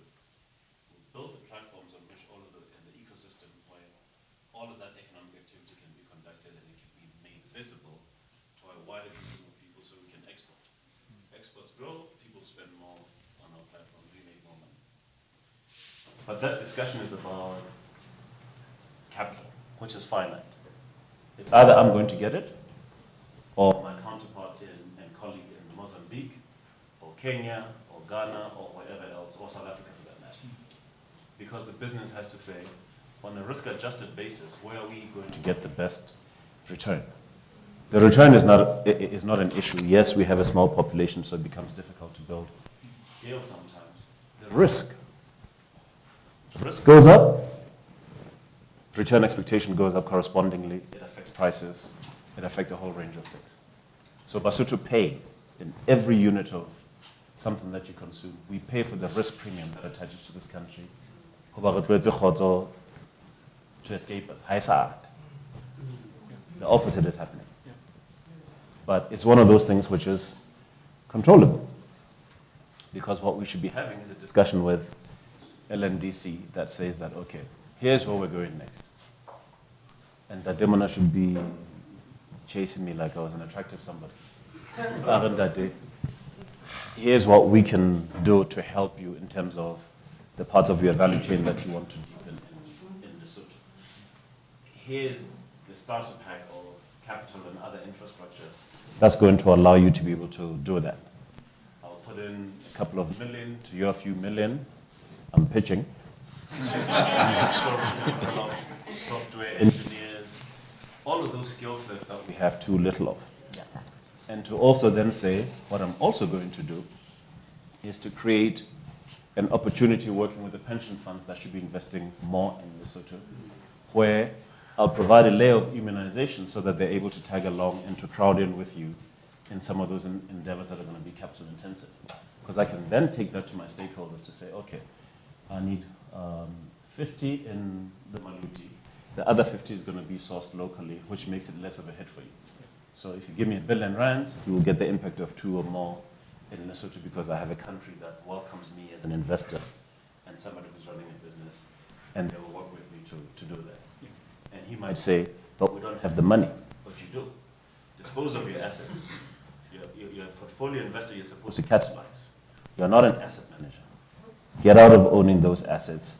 You'll realize the capital necessary to partner with me to invest, and you can create some jobs. Yeah. Fantastic. Thank you so much for that. Mentakwan, I'm just going to come back to you. We've established that it's not all rosy in the kingdom. You're plowing your trade across our borders. I imagine you're walking a very fine line as a Mosotho who wants to ideally put our best foot forward, but then at the same time you have these negative stories that are coming out. How do you manage that? How do you sort of draw that fine line of trying to put Lesotho's best foot forward, but at the same time reporting on the truth, which is your professional imperative? You can't coat over things. You have to tell the truth. How do you draw that fine line? It's a difficult one, you know. You know, for so long we've accused what we call Western media of portraying Africa and African countries in a particular light, poverty. For Lesotho in particular, I don't know how often we've heard the troubled, tiny mountain kingdom. Yeah. But at the end of the day, when I have the opportunity as a person who tells the story, for instance, you said that I worked for Eyewitness News, and it's a very inward-looking organization based in Gauteng, focused only on Gauteng and probably Cape Town. And here I am in the middle of Johannesburg, And every morning when I try to pitch something, because what I know is Lesotho and what I really, at the core of me, want to promote in terms of a story is something to do with Lesotho, and every single day I fail because I'm working for a media organization that really, whose interests are in where I am. But at the end of the day, I then had to make a decision to say, okay, what do I then do? I've started something called Lesotho Express because I could not, even as I tried, to think that it's all about me and being okay and going to work and coming back and not being concerned with anyone else. Because I'm a Mosotho at my core, I could not wake up and go to sleep without knowing that the world at least knows something about Lesotho. But I think where I really wanted to go, and I'm probably going to step on your toes a bit, is as I was sitting there listening to Thebe and Mohale, inside of me I was thinking, is this just another talk shop? What is it for, what's in it for you to be here and talking about this?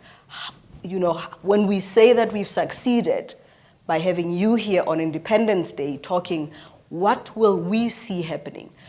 Mohale has decided to come home after, and I'm quite happy that he is a person who has achieved quite a lot outside of Lesotho, but also said at the same time that he managed to achieve what he achieved outside of Lesotho, and with Lesotho having nothing to do with it.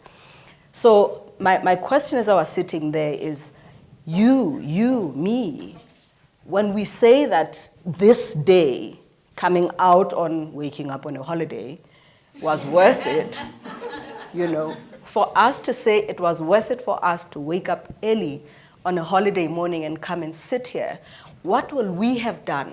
What will we have achieved? Are we going to set ourselves goals where we're going to, I said to you, you borrowed my words, because one of the first things I thought I was going to say when I saw Thebe wearing a blanket was I was going to say to him, I hate wearing a Basotho blanket because it means nothing for this country. It means nothing for Basotho. So even as I sometimes get torn, because for people to see me as a Mosotho, I have to wear a blanket. But because it's what they know. I'm in pain when I'm wearing it, because every single time I'm thinking to myself, I wish at least 2 people were employed. And I'm glad Mohale said that it is, I think, LNDC's job to now say, what do we now do to ensure that even if it's a share of what we make or what Aranda makes from blankets, or whoever decides to make blankets makes, a share must come to Lesotho. So to answer your question in short, you don't straddle the line, you choose sides. And I have chosen that I can't not tell the Lesotho story. Fantastic. Yeah. Thank you so much. But I think it's important to have woken up today. It's important at least, at the very least, to be here, right? Yeah. And because you asked the question, why would you do this? Why is any one of us doing this today? Because I think there's a story about what are those little creepy fish? I forget what you call them.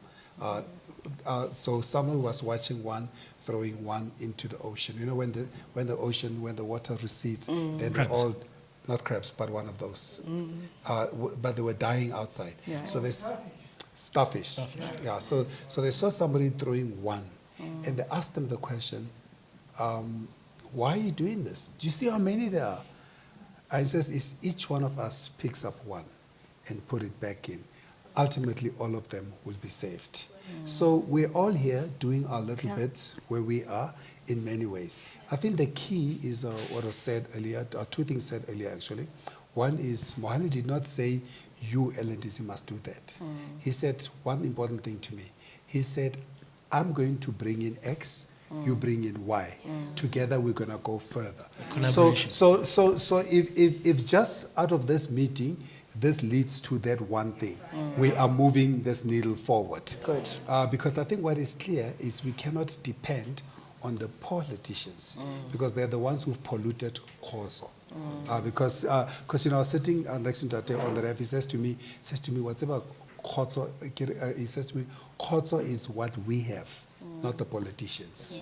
So then, with that realization, we must ignore them and be like in Italy, where the country keeps going on its own, despite the politicians. So we need to learn how to. So the problem with Africans is we are still stuck in the government, and I think it's because we all come from the tribal culture where the king or the chief is everything, and we need his or her permission to get through everything. And that, unfortunately, doesn't translate to democracy. So in terms of how the democratic institutions work, they are different. Because at least the king or the chief has their people's interests at heart. And that's why, you know, they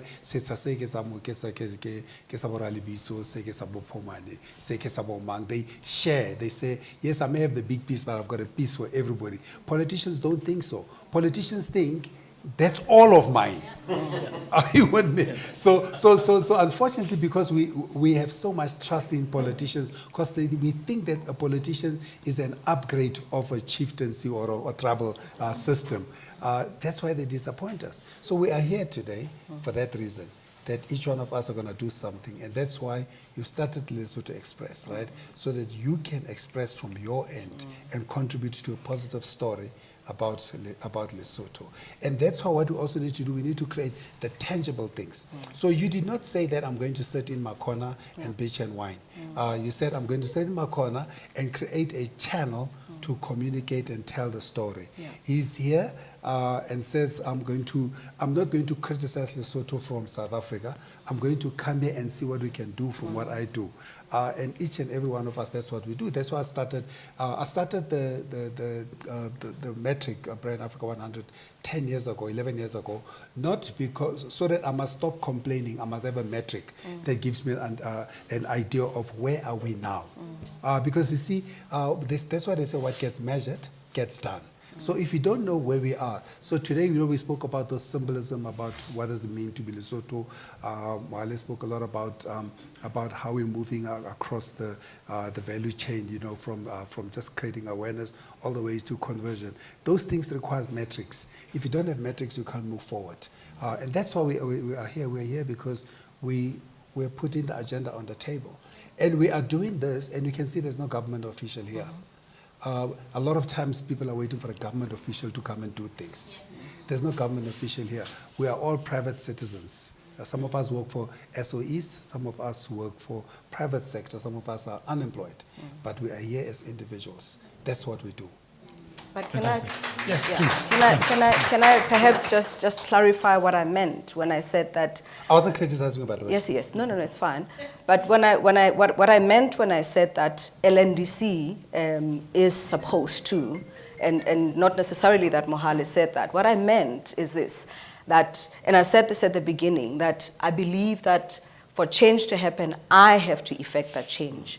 Someone else in their corner has to effect that change.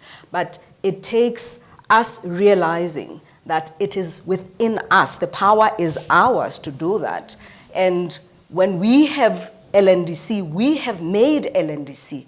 When we have politicians, we have made those politicians.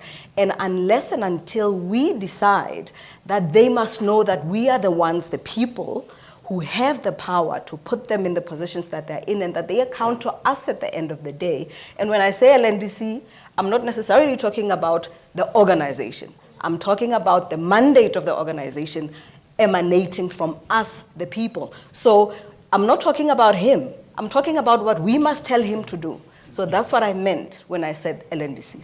By the way, sorry, just a quick question. Because, you know, with these SOEs, the LNDCs and all those, we like to say that the mandate comes from us. But the truth of the matter is it actually doesn't. It really doesn't. Because the truth of the matter is that mandate comes from some politician who's asking themselves the question, how can I make money here? So let us put all the idea, let us all let us all invest in a new road But that then we we don't should, need. but then we should but- make that mandate. But then we should make that mandate come So from we us. sh- Yeah, just, Yeah. great inputs, great points. I'm glad we're warming up. Dr. Galevito, just before I give you the floor, I just want to hop on something that Mentakwana brought up about the narratives. And I want to challenge Dr. Moyo just a little bit, because we've had a conversation about this before, where coming through the Maseru border, you're met with headlines on your lampposts.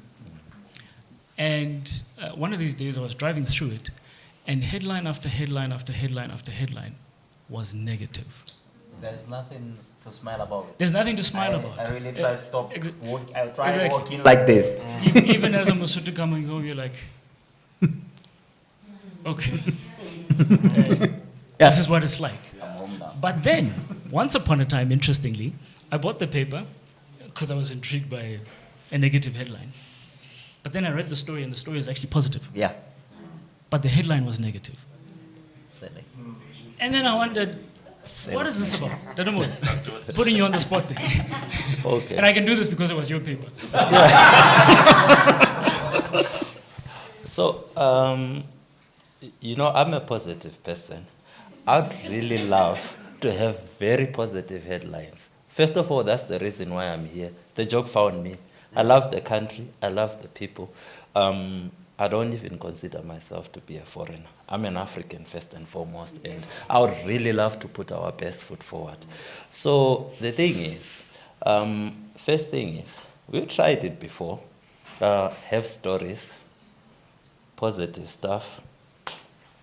The people let us down. They don't buy the newspaper. Yeah. That's the first thing, to be honest. Because one of the things that you look at, you also look at it from a business perspective. It's a business. You give people what they want, if I may put it like that. You have those negative headlines. Sales are up. I don't know why. Is it that we are a negative people? This is the only things that we want to read and stuff. I bought the paper. I bought the paper after seeing the negative headline. So that's the first. Yeah, that's the first part of it.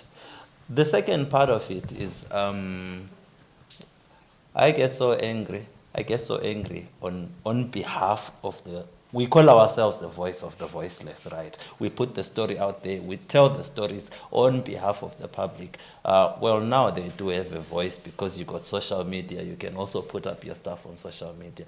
But one of the things that we are trying to do, which I believe in, is we want to make a difference. And we're not going to make a difference if we don't have honest conversations about what is wrong. Right now, there was this discussion about Lesotho being the 6th in the world. Number 1 in Africa.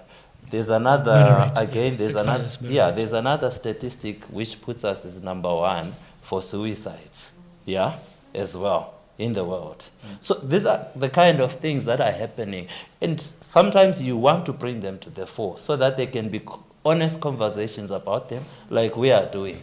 Not to sugarcoat things. We know we know our best parts, but we also have to look at ourselves, strip ourselves naked, look at the ugly words and everything, bring these things up to discuss, and then we probably would then be able to formulate and say, this is the Lesotho we want, after realizing what we don't want. So sometimes we also have to put up all those negative headlines as well to stimulate, to make people angry enough to want to look into themselves and even to want to look into those who have been entrusted with power, to say, what can they do? What can we do to make a difference? Because right now, here it is. I have daughters, 2 daughters. I've never been worried about having a son, I was raised by very strong women, people in my family. That's not to say anything. That's not to say anything negative about my father. He was your typical African man. He comes home, he's got his newspaper after work, and then he asks you about your schoolwork, all the nice things. But the kind of person I am, the large parts of my character are because of the strong women who had time for other things, not just the schoolwork. Have you done well? Have you done what? So I want a society where my daughters can excel, achieve their full potential. I don't see them as any less inferior, if I may use the word, to men and stuff like that, because women have been my strongest influences. But here I am. I'm in a situation where people are busy killing women and children day by day, every week. I am angry. I have to speak about this. Meet them at the supermarket for 1,000 rands. Yes. They'll be there with you. Yes. I have to bring these things out. I'm angry. I want to see action. You know, I'm really angry. And what makes me even more angry is this. Here is Fraser Solar. I'm told the whole Fraser Solar deal, if it's not handled properly, it's going to cost 2% of the GDP, if it's not handled properly. Yes, and I'm looking at a Commonwealth study which says that the violence against women costs the country 5.5%. You see now, people have assembled all kinds of lawyers from all kinds of countries to defend Lesotho about the Fraser Solar thing in South Africa, because they're scared of the 2% that is going to cost the GDP. But nothing is being done about the 5.5% women. That's 2.5 times, even worse. But every year people are being killed. Women and children are being killed. No one is doing anything about it. So I'm angry. I'm not going to put a positive headline, you know, when such things are happening. I'm very angry. So these are things you need to look at as well. Yeah. Thank you so much. Before I put Ntademakwa back on the spot, Ntademakwa, you wanna interject on the issue of mandates a little bit? I wanted to try and take this point further that Mentakwana raised. This is part of the process, but to also then get into, as Thebe was saying, if there are not things that you measure, it becomes difficult. You can still progress, but it becomes difficult to do so at good pace. So I think we should also be looking at things that come out of this conversation. And one of them for me is I'm going to find some pennies and talk to a few people to see if we can buy a randa and have it come to and he'll give me a shell with other people. And we should create a mechanism that allows for broad ownership of that business. I shouldn't come out as here's Mohamed's 100% or whatever shareholder. It shouldn't happen. And all the other things which have appropriated. Our Indian friend said it. India stopped complaining about those companies. They buy or bought out the companies instead. Correct. Land Road. Take a pick, any number. And in parallel, they're building a juggernaut in Tata but we have to start somewhere. How do Klamono, who owns those businesses? Because otherwise we're just consumers. We're just consumers in somebody's opportunity. Yeah. And it might be that the business is expensive at a point in time, but the future value that's going to be generated on us. Yes. We're owned. We've got to stop. Yeah. So little by little, hurry to God. Man, wonderful business that you're building. Create an opportunity. Open it up that other people, just like Sakhamiti did, can invest and draw it up. Because otherwise, if you keep doing this thing of just me and my patch, we're going to keep getting blitzed because people are always going to have more capital and resources than we have available. But we have to start with the conscientious thing that says that I don't just want to work on the plantation, I am the plantation. Absolutely. Absolutely. You can count the Mammoth Citrus Group in on that buying a Rwanda blanket there, because that's two already. So who else is going to join us? Let's see who else joins us, and then we take it from there. Ntademakwa,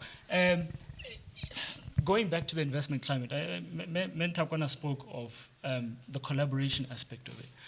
To what degree and what role does the LNDC play in fostering and facilitating collaborations? I mean, through a small panel discussion like this, we're already saying, let's collaborate, let's figure out how to bring our blanket back. Yeah. Let's figure out how to bring our Shosho print back.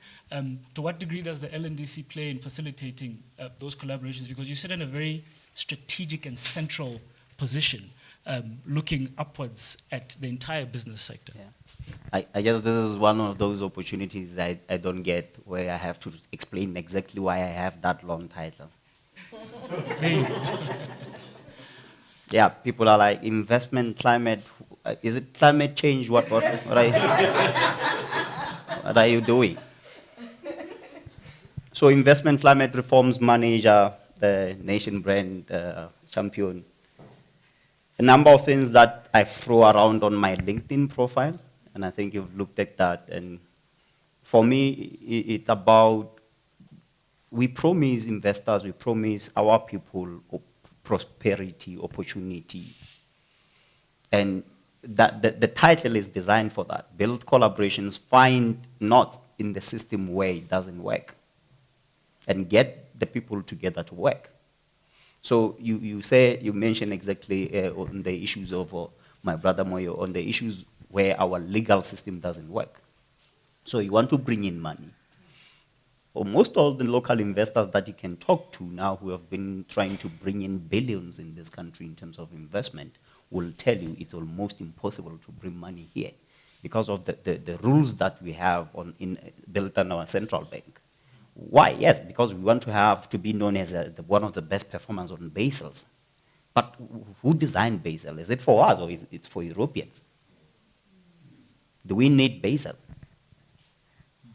We're having another honest conversation with one of the private sector champions. I can't mention names, but we're talking to these groups now because we have a mandate that we're given also by the Prime Minister to say, look, I think the private sector should lead this country. The question is, how do you do it? So they were saying to us, look, it doesn't matter. You can do all the investment promotion that you can do, and it's expensive to do investment promotion. But as long as people cannot bring money here, then you have an issue. But also realize, you mentioned anger. You know, when COVID came and there was lockdowns and I could now work from home, I was telling my friends, this is the happiest I've been. You know why?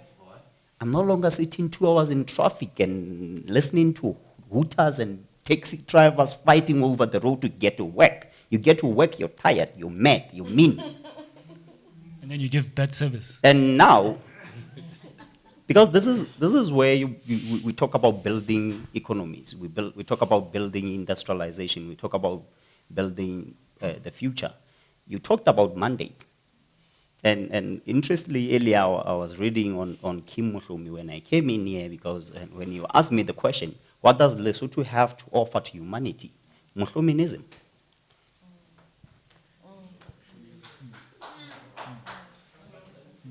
We say Hodzo, right? And that was the mandate of the Mohlomi Mosheshe's era. You talk about Balozi. Morena Morolodi took his nation, say, oh, these guys are fighting and killing each other down here. Let me go to Central Africa, conquer that area and have a peaceful nation. Yeah, they came and broke him into Namibia, Zimbabwe, Congo. All his people are now scattered. But those guys had a mandate that they took upon themselves to say, we're going to build Hodzo. The Mandelas, they had a mandate to give their people independence and democracy. So what's ours? Because you talked about your kids being already growing into corruption. Corruption is also very expensive.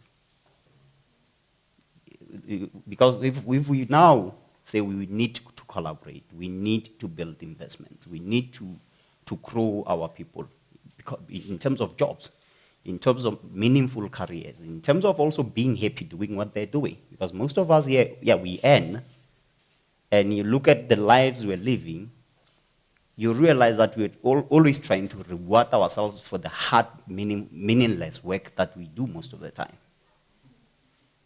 Because none of us really are happy what they're doing. But if we say, okay, we like blankets, we like seshweshwe, therefore they've become what we are, I don't think we should buy Aranda.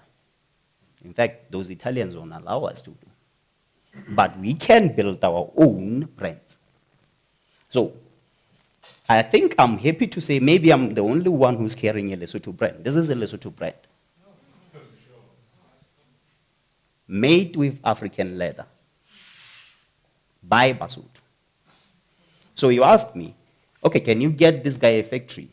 Maybe he doesn't need a factory. Can you build an ecosystem of designers around him? He owns the brand. He will take royalties, but then he can have designers around him and then have sewing corners all over town, or maybe even in the villages. So we talk of infrastructure because when I was saying I'm angry because of the traffic, then I'm not productive. You look at this, how we built our nation. We sprawl into our agricultural land. You talked about the misuse of our land. So we sprawl into our land. We are not coming into Maseru and building upwards. Everyone wants to have their own. Have you seen how we build? Like you have like 500 square meter facility, like land, or maybe 1,000. You want to build a house to fill the whole thing. No vegetable. No. In fact, we don't want our kids being dirty, do we? And then we pave right over the land. So we even misusing our land because where then you're saying now they're talking about building the northern suburb. I don't know. I don't even know where we're doing it. But where are we going to build it? That's agricultural land. Because the return on investment on every Mosotho now going to own it 1,000 square meters. Is there return there? Could we have built a farm? Grow apples. That's one of the competitive advantages that we put out there, that Lesotho, because of the climate, the altitude, the coldness, now you can grow those fruits that everybody can use. But then it's also a question, are we going to sell them just like that? We sell water, the biggest export. Did you also know that Maluti has won a gold in any award competition that it has gone to? Maluti beer. Yeah. So why are we not saying, okay, if we want to buy people out, let's buy AB InBev out. Into our own brewery. Yeah. Buy them out of our own. Own that brewery, own the Maluti brand, now take it all over. Windhoek has done it. So, yeah, our biggest brands are in booze, of course. and I guess also when we talk data statistics, sometimes we say, no, those guys are lying, that's not us. How many times have you had Basotho being out and proud? They're like, we're the we're the second biggest drinkers in the world after Germany. Right. So 2 million of us. Do you know that Lesotho's population has been growing below 1% since 2000? So that's numbers. So you can't make enough babies. Therefore, you don't have labor and productivity. Now, you don't even have infrastructure to then be productive. But then you're number one in terms of drinking. You drink a lot. You were suddenly at some point number one in HIV and AIDS. Now you're number 6 in murder rates and suicides. Where our numbers are going the other way. Yet, good numbers. Maybe the first 5G in Africa. Thanks to a certain telecom. Thanks to a certain telecom. and that's a lot of things that we can say about Lesotho. The biggest exporter to AGOA at some point. Yes, it's clothing, was cheap things. But did you know most of the jeans that we built here, around 90%, are made from 100% African cotton, and they're made here. So you have this wool you're giving to the Chinese. Do you know the Chinese, they also don't want to buy wool that's processed? Because there's a lot of value if it's not processed. So you talk of us and blankets. And when I first saw Brexit, I was like, this looks challenging. This looks like it's a bad story. But later on, I'm thinking, those guys wear suits, expensive suits, and they're all made of wool. Who has wool? Now, since they're no longer a big economy called Europe, we can actually target them as that small economy called UK that has a lot of money, guys who want to wear suits. So we can take African cotton, mix it up with our wool, make suits. Do we want to sell blankets to Europeans? Or even them? No. Maybe we can now do suits that are of African print. Certainly requires a presence of mind. And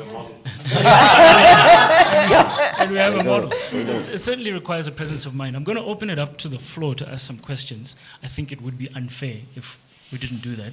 And I think we also have some questions online. But before we do that, I just want to pivot back to you, Ndate Ikalafeng. We've had a conversation about the dichotomy of branding, where you have what we want people to perceive and consume, and then what you call the default settings, who we actually are. And it's a bit of a conundrum trying to marry the two, because the realities as are being reported are not necessarily positive. But there's a certain perception you want to build out there to say, listen, come to Lesotho, come invest in Lesotho, come make and produce in Lesotho. How do we find each other in that dichotomy of the default settings, which I don't think are default necessarily for Lesotho. I don't think you can necessarily characterize us as Batho ba bolayang, even though the stats say otherwise. But how do we reconcile the default settings and the perception that we want to build? But I think it goes back to what we said earlier, which is we spoke about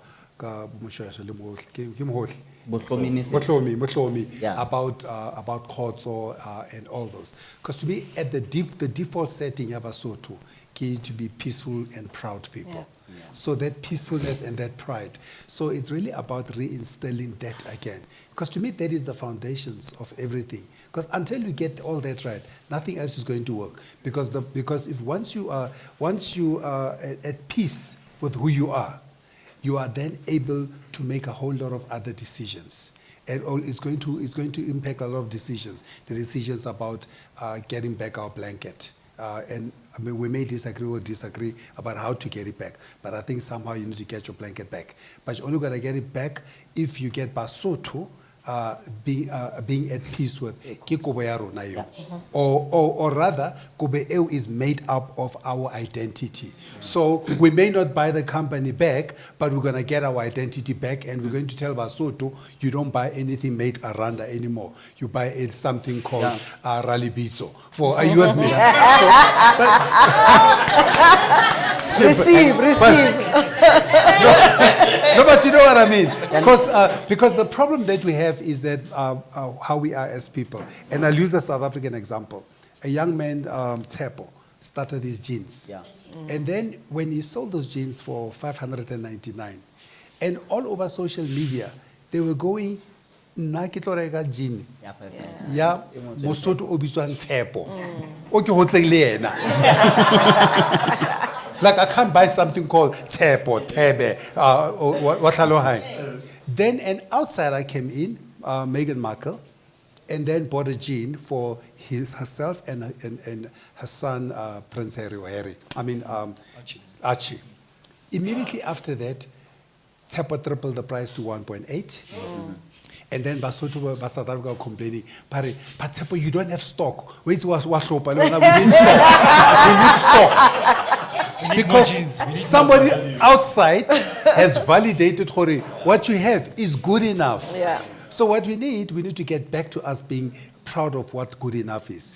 Another young man, Rich Mnisi, took Shibelani, that Tsonga dress, and sold it for 60,000. Matsonga bare askare tlhanyetse. Bare ntwana ke 600 rand. We're not going to buy that because Rona, we don't put a value on our things. So because it is made by one of us, and one of us, but they were very quick to go buy Kobo A, go 3,000 euros, go Europe, because or Begea or Balenciaga, which is made out of that, Ghana must go back, which Leone was about 3,000 euros. So because we always want to be validated from outside. So the default setting is getting back to who we are first, and understanding and accepting and taking pride in who we are. Because once we do that, it becomes a filter on how we receive anything that comes our way. The filter is always, does it reflect me? Does it affirm me? Is it who I am? Is it because once you have all that, then you'll be able to move to things. Because right now, the reason you talk about the other side of the branding away from the default, the desired brand, is because we desire that which validates us, but it is not of us. Yeah. Because we think if we are wearing a Louis Vuitton, a Balenciaga, and all those, we have arrived. So everybody will look up to us. I'm driving a Porsche, but I'm not driving a Kira motor from Uganda, which is made in Uganda, or a Katanga make out of Ghana. So you can see our fundamental problem is an acceptance of who we are. Because once we accept who we are, we'll be able to change everything around us. Because you go to a country like Rwanda, on what Kagame did when President Kagame did many years ago is to bring back an old culture, the culture of what was it? Not Imigongo, I forget the name now. But what they do every third Saturday of the week, of the year, of the month, you are not allowed to leave your house between 8 and 11. Your responsibility is singular, to clean within your line of sight. That's why Rwanda, or Kigali, is the cleanest city in the world, one of the cleanest cities in the world, because he brought back pride. The way we grew up, you must clean where you are. Take back that pride. And it was a cultural thing that he brought back into them. So as a result, Rwandans, a country of 11 million, are so proud to have the confidence that they can run Africa. And that's what they're trying to do, and that's what they're doing. Fantastic. Thank you so much. Let's give them a round of applause. We're not done yet. We're not done yet. We're going to take some questions. Do we have questions online? All right. While we're getting the online questions, I'll take questions from the floor. Yeah, hey, I am very worried. But first of all, yeah, I'll let you know what I'm worried about. First of all, let me just introduce myself. I'm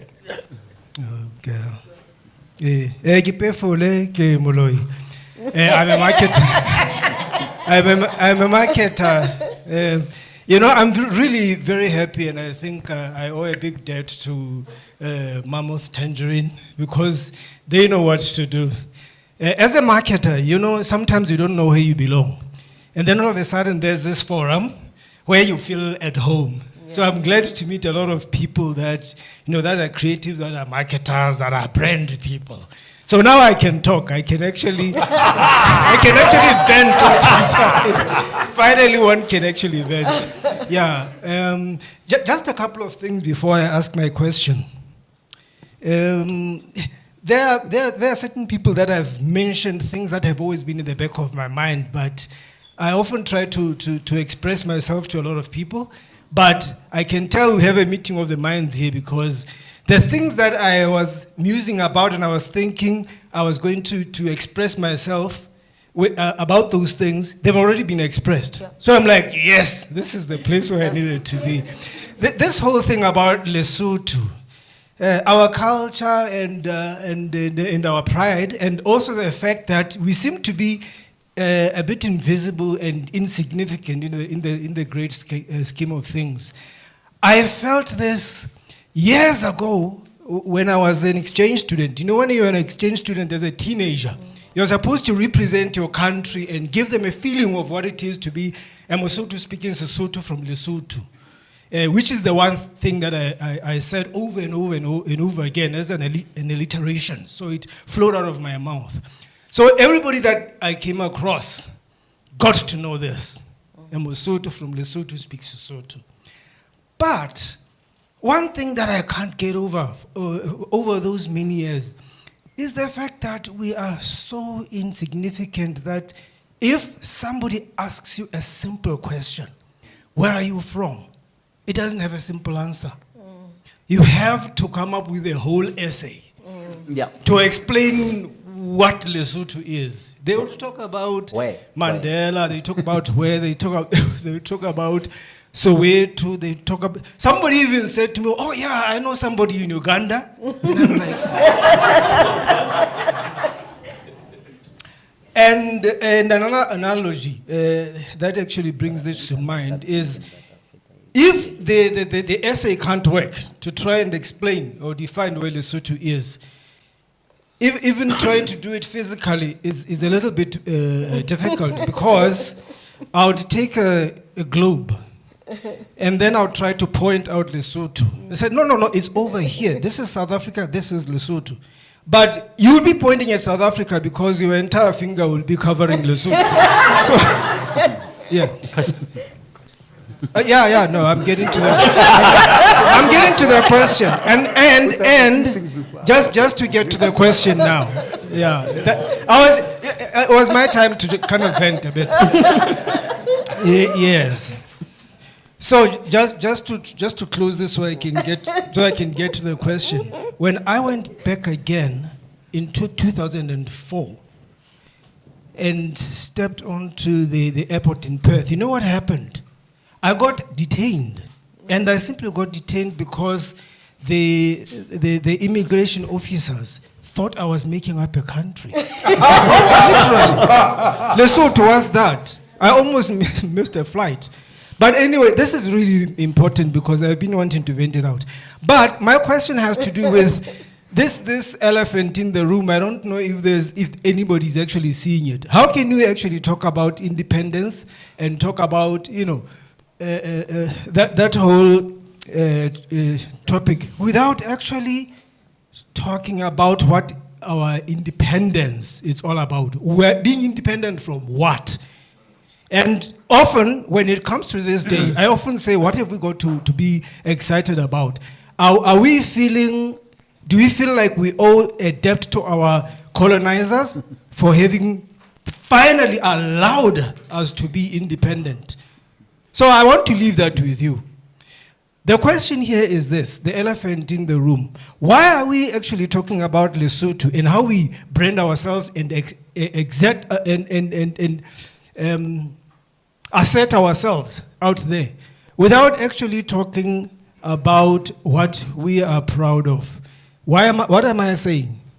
Are we proud that as Basotho, trying to assert ourselves, we still have a lot of vestiges of the colonial world? Why do we have a new hospital being built, and already the health minister has told us that that's going to remain Queen Elizabeth II at this particular age and going forward? What have we got to do with Queen Elizabeth II? Why do we still have old Europa? Why do we still have Bauka Road, Princess Margaret Road, all of those things? What have these got to do with us? We need to change something. So why don't we discuss that? What do we say about it? Why aren't we talking about what's left? Our colonial, psychological colonization. That's my question, Daddy. Thank you so much. You want an answer now? Short answer. You needed to vent. Short answer.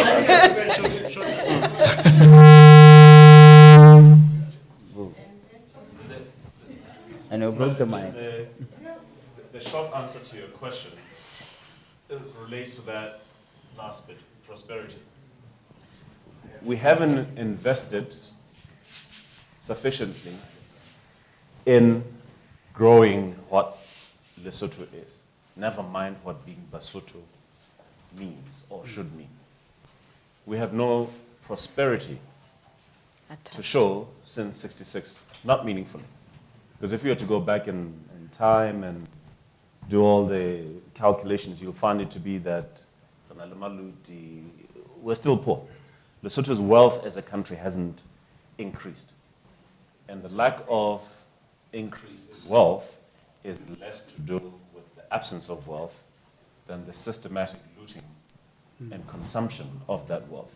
If we had built another 100 Maserus, Hagiriki Maseru 100, if we had built 100 of them, where we should be building them, on in the mountainsides, but without killing the biodiversity. If the rivers were being beneficiated and you had developments by those riverfronts and the water was being used to irrigate things, you wouldn't notice Queen 2. It would be one of 1,000 Queen 2s, and they would be named Mohlomi, any number of things. But because we haven't invested and substantially built anything, that's why you notice old Europe. Is that a short enough answer?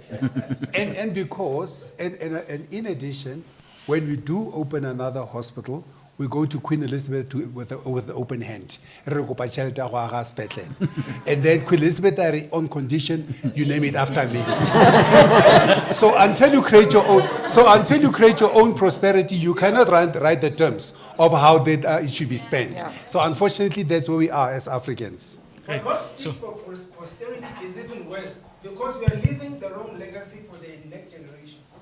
So you brought it up. Indictment. You brought it up. Now we're talking about it. So we're talking about it. Next question. Any other questions? Any other questions? Okay. I'm not sure whether it's a question. Maybe it is. Hopefully the question. Do I have to go there? No, you're fine. All right. Bondade, you touched on a number of open wounds for me. You just bring the mic so That, online Lord, why do you do this to me now? All right, but I have my notes, so I need to look at my notes. You brought a number of issues for me, which, in my own space of work, he didn't have. And of course, I know nothing about marketing and branding, but I know there's value there. So you're going to help me with these questions. One is in tourism. I think one has to do with trout, the other one has to do with water, of course. Let me put forward to you what happens. If you're a foreign investor and you want to invest in tourism in Lesotho, after taking like 2-3 years battling to get a site, this is my experience, okay?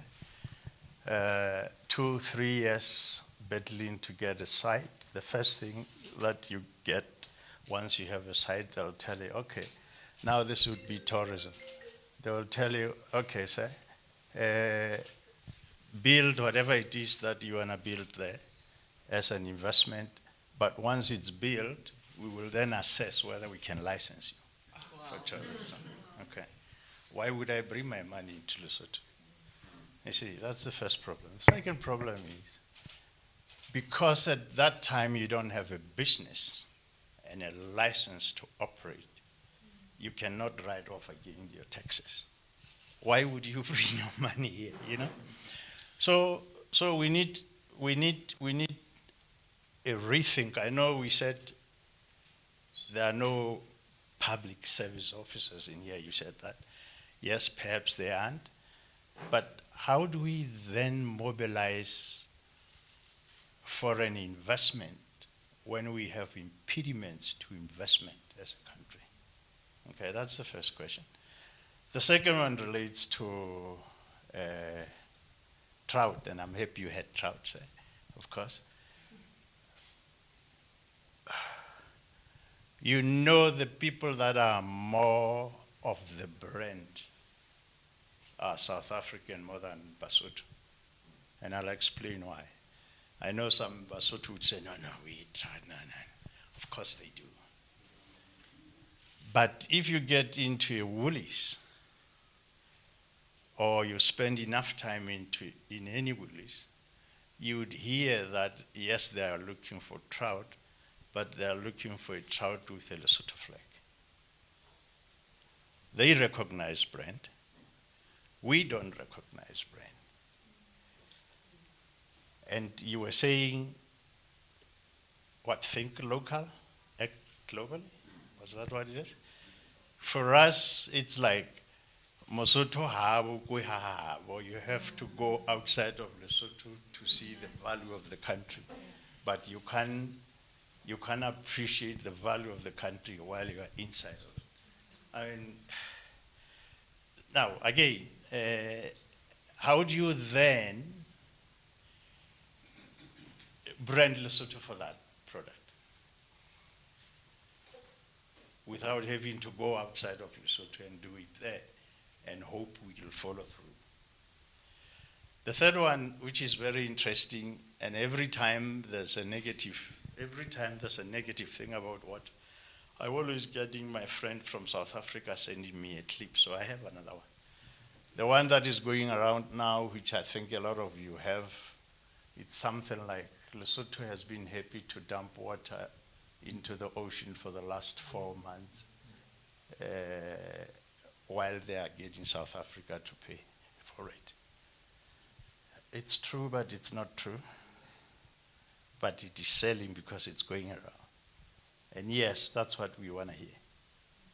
Are you going to change that mindset? Probably not, because as you know,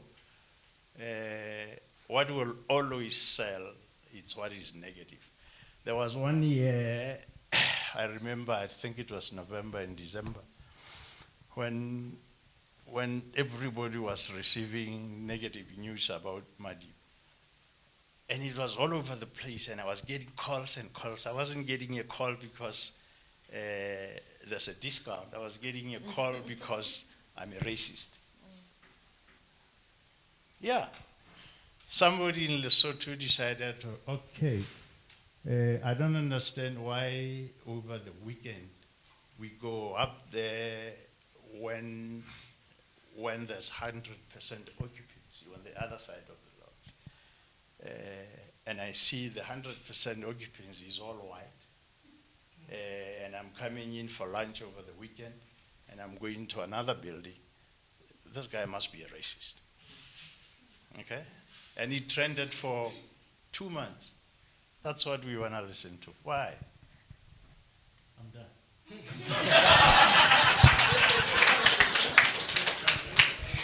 Thank you for that. Any takers? Spoke of the investment side of things, the interest to consume negative news, but also the inability of Basotho to have confidence and buy their own brands and celebrate their own brands. Any takers? Dadamoyo?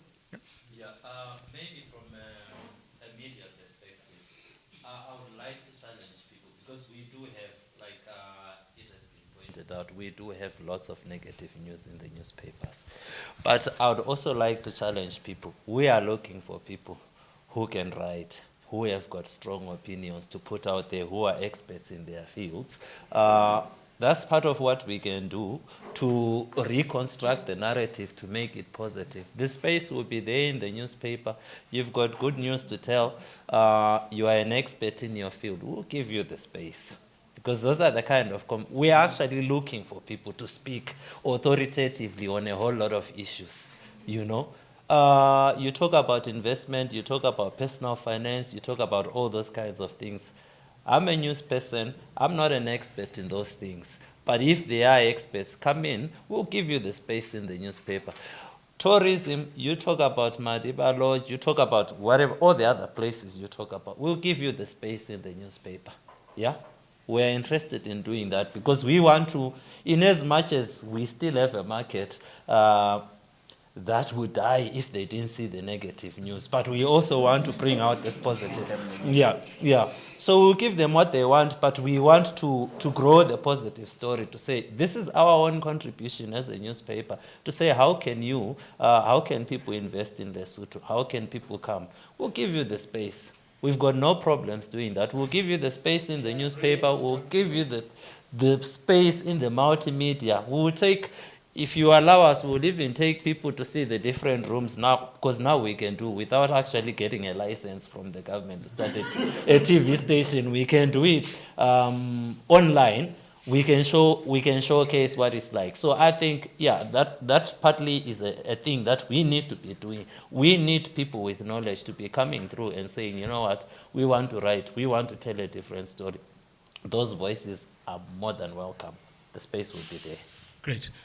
Mentakwan and then Tataralevitsa, and then we'll take an online question. Thank you. I just wanted to disagree with him, my editor, because I think it takes us deciding, not waiting for experts to come and express opinions, but it takes us as journalists also looking for the right story and the story that tells what Lesotho is about, I think. And until we get to that point where we not only, look for the negative, but we don't only see the negative as what is selling, we won't get there. But I also wanted to say that, what Ndare Pakis is saying in terms of the development side of tourism, we saw what I call a nightmare when Mohale, Katse, the facilities were left to rot, and Tabachicha Island burned. When it was fully developed, I always say, down to a piece of knife and fork, cutlery and crockery. That place was equipped. It sat there for 10 years doing nothing. And when you look at what happened with Clarence, where there isn't even a dam, and yet the government of South Africa decided that they were going to dispose of those assets, give them to the private sector to run. And up to now, Clarence looks like the only place where the Lesotho Highlands Development Authority had properties.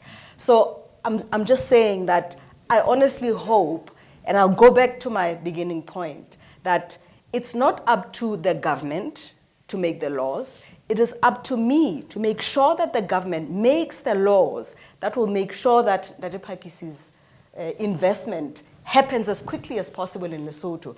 And I think it is up to me and you in the media to highlight the things that are not making those things happen, as opposed to saying that we will wait for Dr. Phakisi to come and express an opinion for those things to happen. That is the role of the fourth estate in Lesotho. Fantastic. Thank you.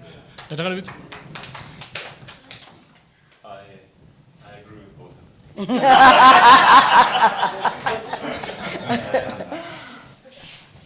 And here's why. Because having a viewpoint is one of those things that isn't special. Yeah. A child has a viewpoint. You bring them two things to play with, they'll choose one over the other because they have a perspective. So we'll give you our perspectives on the issues at hand in the country and beyond. So we look forward to enjoying that column centimeter to share those viewpoints. But please take up this invitation because you'll have an easier time asking me 10 questions here or elsewhere about my areas of expertise than me sitting saying, okay, I'll talk about this and that. So do send those journalists to send it to him. And write it and send it to him, because that's, absolutely. That's not naturally what people so do. let's do the push and the pull. On the investment side, it's again, and I hope this isn't a controversial statement, but we can't do asinine things like asking people to come and invest and making it impossible for them to invest. We can have conditions that attach, and they must be benchmarked in relation to what other territories where we're competing for that investment have, and say, okay, is this reasonable? Am I going to invest a couple of billion rands into an infrastructure, and then because somebody has woken up tomorrow and decided to change policies, I have to share it with everybody? No, that's not going to happen. Because then I'll just say, hey, thank you very much, here's the capital back, I'll be skiing in Afri-ski or something, rather than wasting your money. So we have to stop doing stupid stuff. And when it does happen, we must be clear and tell the truth. We shouldn't pretend you can't have investments that's set for 10 years with nothing happening, which could have created jobs, taken children to school. Those kids who you said were already corrupting could at least be corrupted. but with some skill. Yeah. So we have to stop doing that kind of nonsense. It doesn't work for the country. It hasn't worked since 1966. It won't work by us continuing to do it. And there was a further point which was asked about, that they asked about, you had another point about the barriers to investment. There was another one. Lesotho brands not being celebrated in Lesotho. You know, I grew up with a very beautiful woman, with my mother and my sister. One of the things that my mother knows how to do,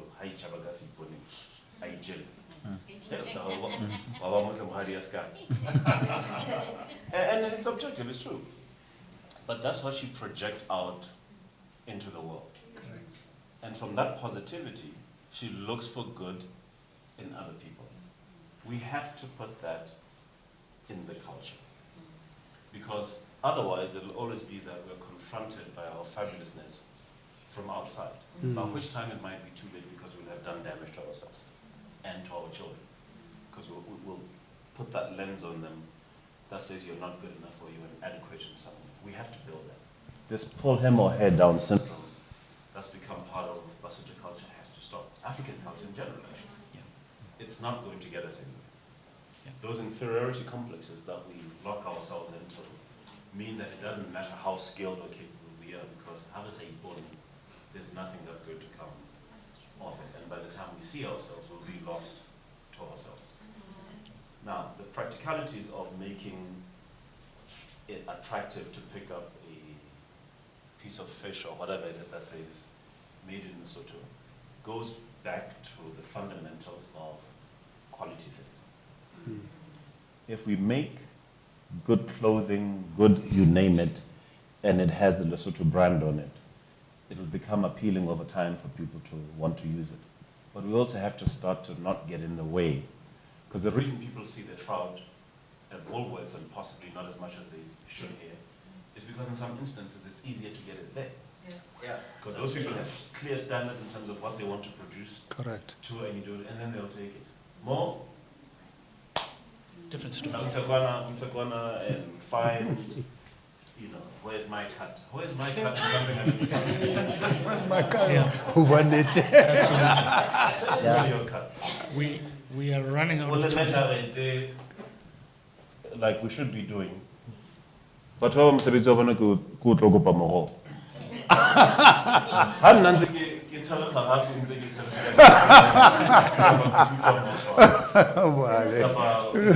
or nice garden. Thank you. While you're there, respect it. Because how is it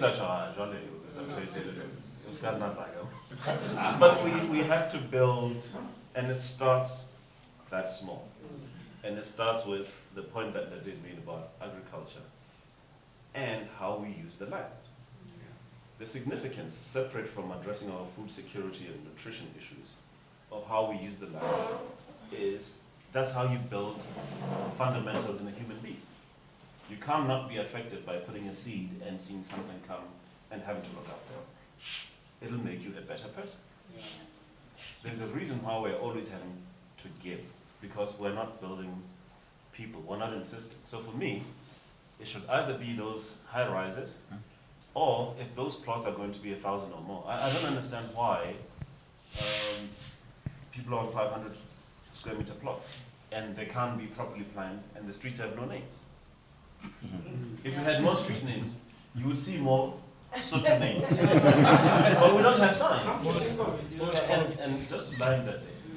So if we're going to give people 1,000 or 2,000 or whatever the size is, let's have a catch. Produce something that you're going to eat. Find an orphanage, something, anything bigger than you, that you put something into.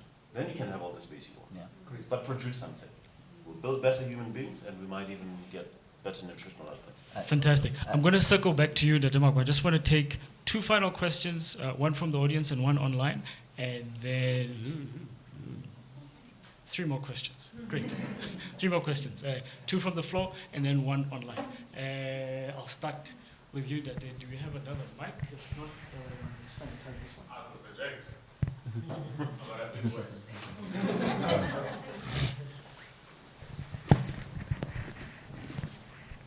Thank you, sir.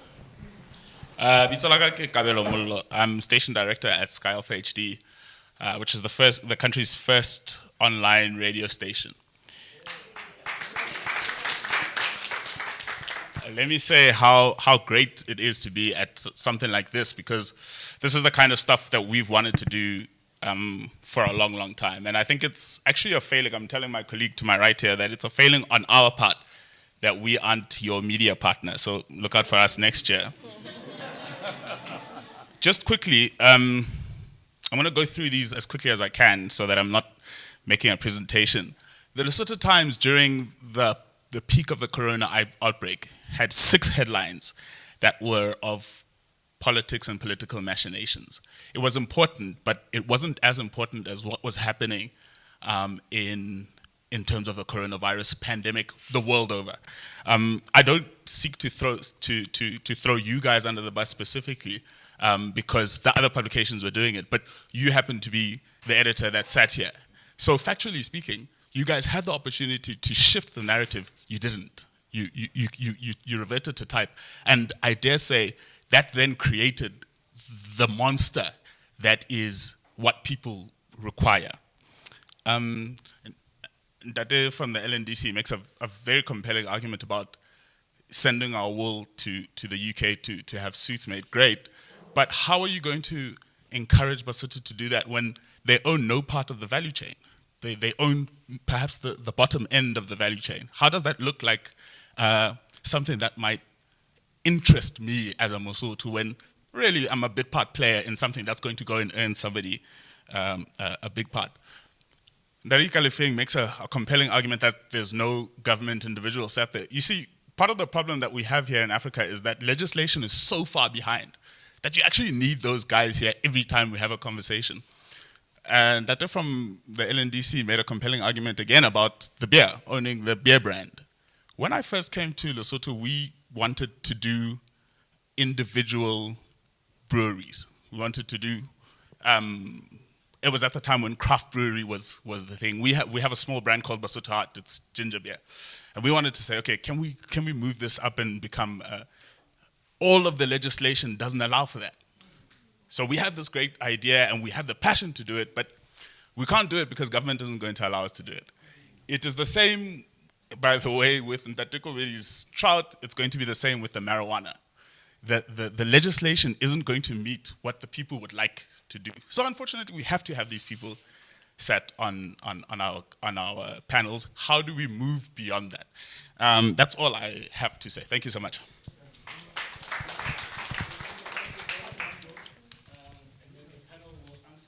Give us takeaways. Final giveaways.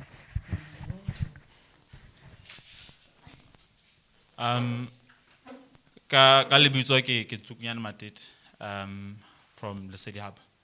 I've been sitting here and a few of my friends have been asking me and begging, please table this. And it's people who are in my age group, who are also in business, running their own brands, right? Also, it's people with relatively very high levels of consciousness. It means they are aware of all the social issues that exist in Lesotho. They are aware of what they need to do in order to participate, it be socially or economically, right? So most of the issues that we have discussed today, to some extent, they are aware of. I'm aware of them. And we are also aware that with our own small businesses, we can participate in the economy, therefore represent the country, right? And as we come together as those small brands, collectively it represents the country. But the one thing that we've been struggling with for some time is access to finance. It's an issue that maybe we don't talk about as often as we should, but there are brands that can address some of those issues that you've talked about. I know people who've tried to go into, you talked about they've tried to do that, right? And they're very well equipped and skilled, but the problem is access to finance, right? With our company, we've been lucky that this past month we've been given approval by the central bank. You talked about the pension funds to some extent being forced to invest locally. I think they're supposed to invest 30% of that, right? Yes, but the thing here is a lot of businesses locally, small businesses, we're not aware of such. These conversations are not, we don't talk about them often enough for that a major impact, right? Secondly, I'm talking for myself and a lot of entrepreneurs in my age group. We feel that, yes, the likes of the LNDC and other media houses are doing a great job where they are doing.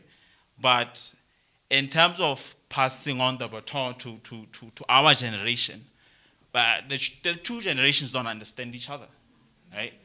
And it's not that we don't want to be understood, right? We don't want to represent Lesotho the same way previous icons represented Lesotho. We want to do it our own way, right? So in terms of the passing on to the baton, it's we. Yes. So those are my two questions. Do you feel that access to finance has been opened up enough? And if not, what are the avenues that could be taken? And what are some of the issues that could be addressed? And what is your take in terms of the two generations now that, what needs to be done so that there's a proper transition and that transition actually works for the betterment of Lesotho? Kalo. Very pertinent questions. Thank you so much. And then we'll take questions and then we'll give it back to the online. Dr. Hopro? Thank you. The online question, I think is quite apt. There has been discussions around it, but to sort of wrap up what pretty much we've been discussing today, the question is, how do we move society towards readjustment when the status quo is cemented in corruption and false meritocracy? Right. Thank you. So while we answer the questions, final giveaways, very quickly. I'll answer one question. That's my final thought on that. And that's a question about public servants not being here. I think it's a good thing they're not here. Because if they were here, they will be defending themselves. So it's good for us. This is a safe place for us to express ourselves. LNDC inclusive. Safe for the LNDC. Yes, for us to express ourselves. But the most important thing that should come out of here, which speaks to yours and many other comments, is we then need to mobilize. And then because on our own, we can't do much. The problem with us Africans is we like to complain in our own corners.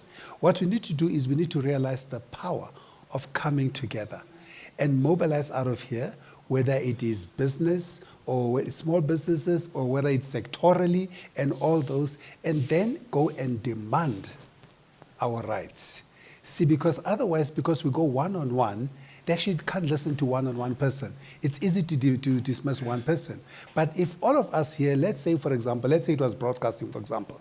Let's say let's say we have to pay a levy to government. If all of us come together and says we are not paying a levy this month or this next 3 months until you give us a hearing on these particular issues, or any one of those sectors, trust me, they cannot lock all of you up. They will listen to you. But on your own, they will lock you up, they will make life difficult for you, and you will not progress. It applies to everything, in tourism, in everything else. If you notice how government works, government only works when a group of people come together and put the agenda on the table. And that's why they make change. Because otherwise, they're just sitting there. Unfortunately, they don't realize the most important thing. Most governments don't realize the most important thing, which is they are actually beneath us. We are superior to government because they exist because we, in theory, gave them a mandate to exist. Without our vote, without us, they are nothing. But the problem is us as Africans, going back to that traditional setup I talked about, is we then put them in power and then elevate them to gods. And then we put ourselves beneath them and we forgot that they are beneath us. Fantastic. Thank you. So, final take. There's a lot of things that we discuss, and we've been talking about investment. He mentioned the question of building value chains and supply chains. And you talked about thinking locally and then acting globally. Because one, we cannot lament in being a small, tiny kingdom. We are not. We're actually a country that's sitting on top of another. That changes the whole perspective once you say we are sitting on it.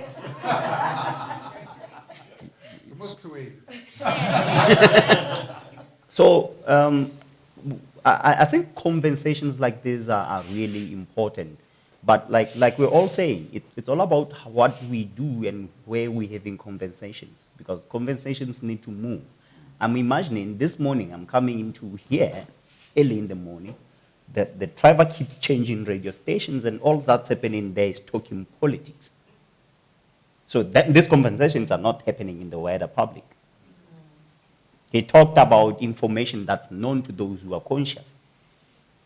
So the more, I'm thinking when we say, ask people who wants to come talk about this, you send me a journalist, we sit, we talk. And sometimes it's even difficult for me to sit here and make my own opinions, because then my institution is going to start suing me and saying, oh, you said about this and then you misrepresented us. You didn't even. But I think this is also taken from the question, the issue of forced bureaucracy. Because even the way then our laws are designed, they are designed for criminals. Not to enable. They're designed to stop you from actually doing something bad with them.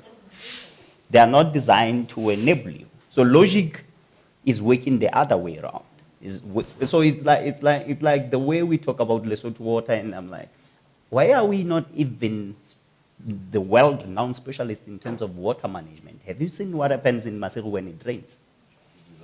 The whole thing floods. So we can't even harness it. They said we were giving away our water to somebody. Ooh. Yeah, but we've done it for so many years. Namibia has been enjoying our own loam soil, building fields in the desert with our own soil that travels from South Africa all the way. And you say now our mountains are bad, are not bad. It's just rocks now. No soil there. So we need to also go back to saying technologies. What infrastructures are we building? So you want people to come to Lesotho. You guys don't have an international airport.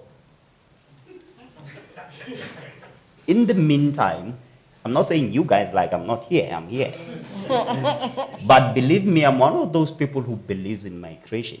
So Mauritius is always saying, we're looking for people. Lately I was looking, they just lowered the investment minimum. So I look, I'm like, I can raise $500,000 and go live in Mauritius and own a house there. They give you citizenship. Now I can go wherever in the world where they don't allow Basotho, because we just decided to give Nigerians and Ugandans that are criminals, not all Nigerians, those that were criminals, our passports, and then they've been doing bad things all over the world. Now everybody starts wanting Lesotho visas. Because, and internally, even the question of migration is another important one. So even movement, we want to talk. I want to go to Madi. So I have fights with my wife. Because I haven't been to Madi. But I'm like, do you know what it takes for me to travel through Lesotho? That day you would say from maybe Madi. I just want to bring these issues out, because even our infrastructure, we keep saying we want to build economies, but our infrastructure is going, it keeps designing the other way. So now, when you go to Butabote, there's suddenly 200 new speed humps. Out of nowhere. So now it takes me 3 hours to go to a place where I used to go in an hour. So what happens when you bring tourists here? Then it takes them ages to go through your country. Yeah. I'm going to have to cut you short, Dadamagwa, yeah. Just to give the other panelists an opportunity. Mentagwan? I'll conclude on 3 things. The first one is me. I have made a very conscious decision to change the conversation in Lesotho, to change the conversation in the new space from this is what has happened to this is what should happen. And I hope that other colleagues in the same space will begin to do that if they haven't. Secondly, I want to commend LNDC. I know that young people may not have heard, but LNDC now has new leadership, And I personally have seen changes in terms of their approach. As an example, in the past 10 years, they have something called a credit guarantee scheme. Partial credit guarantee scheme is supposed to back credit when you go to a bank as a business. In the past 10 years, they approved 62 million in credit guarantees. In the last 3 months that they have a new CEO, they've now approved more than 50 million. In the last 3 months, they've approved 50 million. In the past 10 years, they had only approved 62 million. I'm not sure if you're hearing me. So I hope, and one of the things that I heard, even though Ntate Makwa probably didn't have an opportunity to say, one of the most brilliant things that I think LNDC is going to do is to provide what they call purchase order financing. I'm doing their marketing now. Purchase order financing. We have a lot of small businesses that have been killed by government because when you go there to get business, you get paid after 5 years. If that was your first business, you are dead. So LNDC is going to give you money so that when you have a purchase order, you can buy the goods to supply. But after that, the money goes to LNDC and then they pay you the balance. But the most important part is this, that if government is delaying to pay you, they are going to go after government to tell them to pay you. I think I've done enough of your bidding, Dade. The last thing that I'll conclude on is this. Again, it's for young people. I have to commend 2 young men, Kananelo Bolwetse and Motlatsi Motsamai Mokocho. These 2 young men have taken it upon themselves to preach what I started with here today, to say that it's not government that's going to do it. It's not LNDC that's going to do it. It's not NGOs that are going to do it. It is me. I'm going to stand in the snow and tell members of parliament that they can't take 5,000 rand maluti of my money every month when they still have salaries and other benefits. They are fighting many other ills that we're seeing, not only from politicians, but from society at large. And I hope that I hope that you can take a leaf out of what they're doing and not wait for the baton to be handed over, but grab it. Bravo. Thank you. Thank you so much.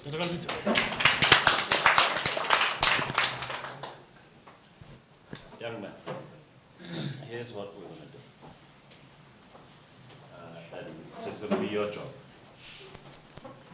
to that access to financing, separate from what Vodacom pays me to do and which we're going to do, which is to create a marketplace where people can come and access funds for business, whatever. And we'll find the partners, bring them there, you go to your loan marketplace, do the necessaries, and hopefully the business cases are strong enough that you'll get support. And we will do something about setting up something in the enterprise development space to support young people so that this fuzziness that tends to prevail around, I think I'm amazing, here's my business idea, and some of those things aren't properly thought through. There are questions that you're going to be asked to get access to finance. So we'll put some enablers there to allow people to be able to get the thinking sorted. But what you and I are going to do, which you're going to, how much is an average small business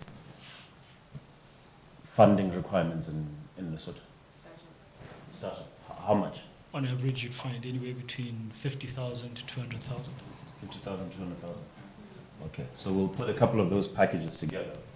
But what we are going to do here, and with whomever else is listening, and you are now going to be the head of the Mahlomi Fund. Right?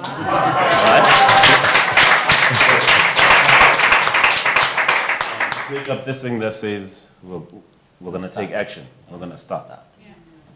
And I'll attach a condition, which is I will give you into the Mahlomi Fund 20,000 rands, and we'll get other people to come in.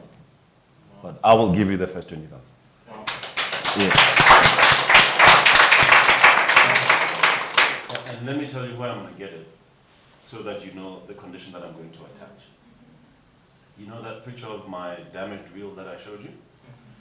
that money isn't going to South Africa because the Michelins, I think it's a German tire. The rim, as you saw, is a BMW. So the money is going to go past South Africa, but ultimately end up in Germany. So what you and I are going to do, part of the work stream in the Mhlombe Fund, is going to be to deal all of those communities along the way where we want tourists to come to your establishments, where there are rocks. Incidentally, I asked the two soldiers to please help me and remove some of the rocks so that the next person doesn't. Can you imagine how much damage is done? And how much money we export? So you're going to run part of that module that's going to say that others are going to come in and we will put money and the communities can remove the rocks. As a next step, the kotopote or whatever the side things, the soil that we're exporting, so that whatever is supposed to be traveling there, which is water, ends up where. So that's the catch that I'm going to put in.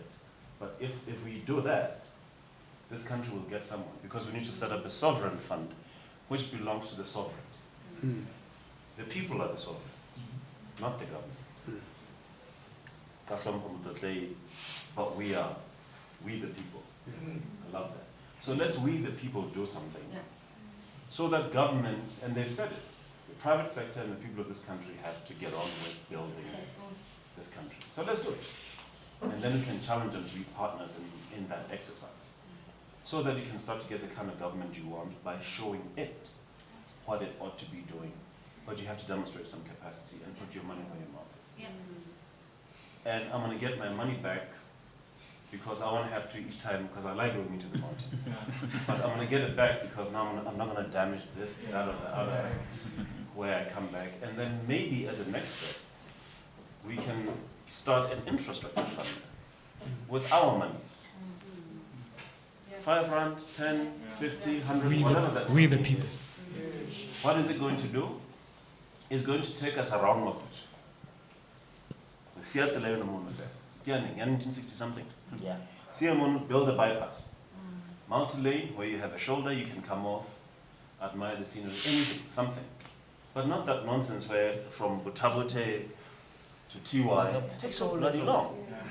Do you, the fuel we burn and the footprint. Have you tried smelling the air in this country? It's a disaster. Part of it we're just burning idly. And then how you're pissed off, you speed, you go into a pothole, you export some more money out of the country. So let's do something about it. And then I suspect down the line, one of those young people who we're going to incubate as the fund grows may well get the contracts. It's like another next in the Dimatikan. Yeah. It's all of it. I'll stop then. Solid takeover. Thank you so much. Thank you very much. Dr. Moyo, last bite? Yeah, I will go back to what I've already said. When I say that we need to give people space, it's not because we are not doing anything ourselves. That's over and above what we are already doing. We do interviews, yeah. We have people coming in advertising, but we still need those expert voices. So you need to participate a lot more, particularly on the expert sides coming in. That particular side of the newspaper, there isn't too much takers for it. We do interviews. My colleague Tate Pereng can testify to that. We write all the positive stories, but we also want people to come in and express themselves as well. That's the space that we are giving. Fantastic. Ladies and gentlemen, that was our panel.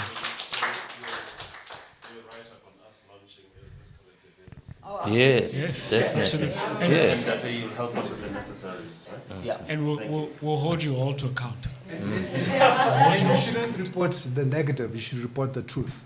Yes. So some truth will be positive, some truth will be negative. Yeah. So if you start from that point, then you'll be more balanced. Yeah. The balance. Clearly, there's a whole lot more to discuss. The Ikalafeng, what say we organize a Nation Brand Forum? Bigger platform, bigger room, more people. You have 3 sponsors here already. 4 now. I am going to hold you to account. No. I was saying one Vodacom, 1 Lesotho Times, and 3 Mammoth.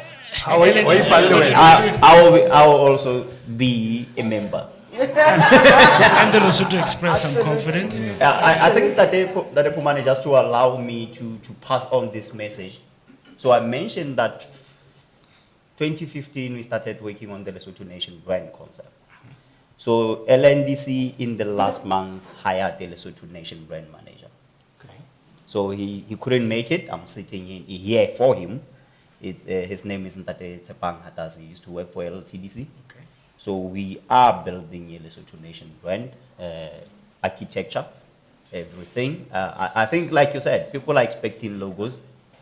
But what you need more is conversations, because that's what nation branding is about. It's communicating, it's people honestly telling our story. And I think, having been in this room here, that's then the importance of this forum. Also take it across the country, take it across the world as much as we can. But I think the other question you were asking is, who are we going to tell, who do we want to tell our story to? Because sometimes, yeah, we tell stories, but sometimes we're not even telling them to the people we actually maybe should be talking to. Yeah. Thank you for that. I will say this. Congratulations that you're doing it. If you don't do it, we the people will do it. Yeah. And the brand is the We the people will do it. Thank you so much. Our time has run out. It has been an absolute pleasure. What a way to celebrate independence. Happy Independence Day. Thank you. Independence Day. Let me just say Independence Day. Happy Independence Day. Let me just say Independence Day. Good way to recognize it and commemorate it. We're now going to close the live stream. Thank you to everyone who joined online. It was an absolute pleasure. Watch this space for the next session. Thank you. How long are we keeping the recording? People have been asking me about the recording. How are you going to circulate it? We would have resolved the sound glitches, but then people can always replay it on YouTube. I think some refreshments have been arranged there, sanitized and socially distanced. The foods. Let us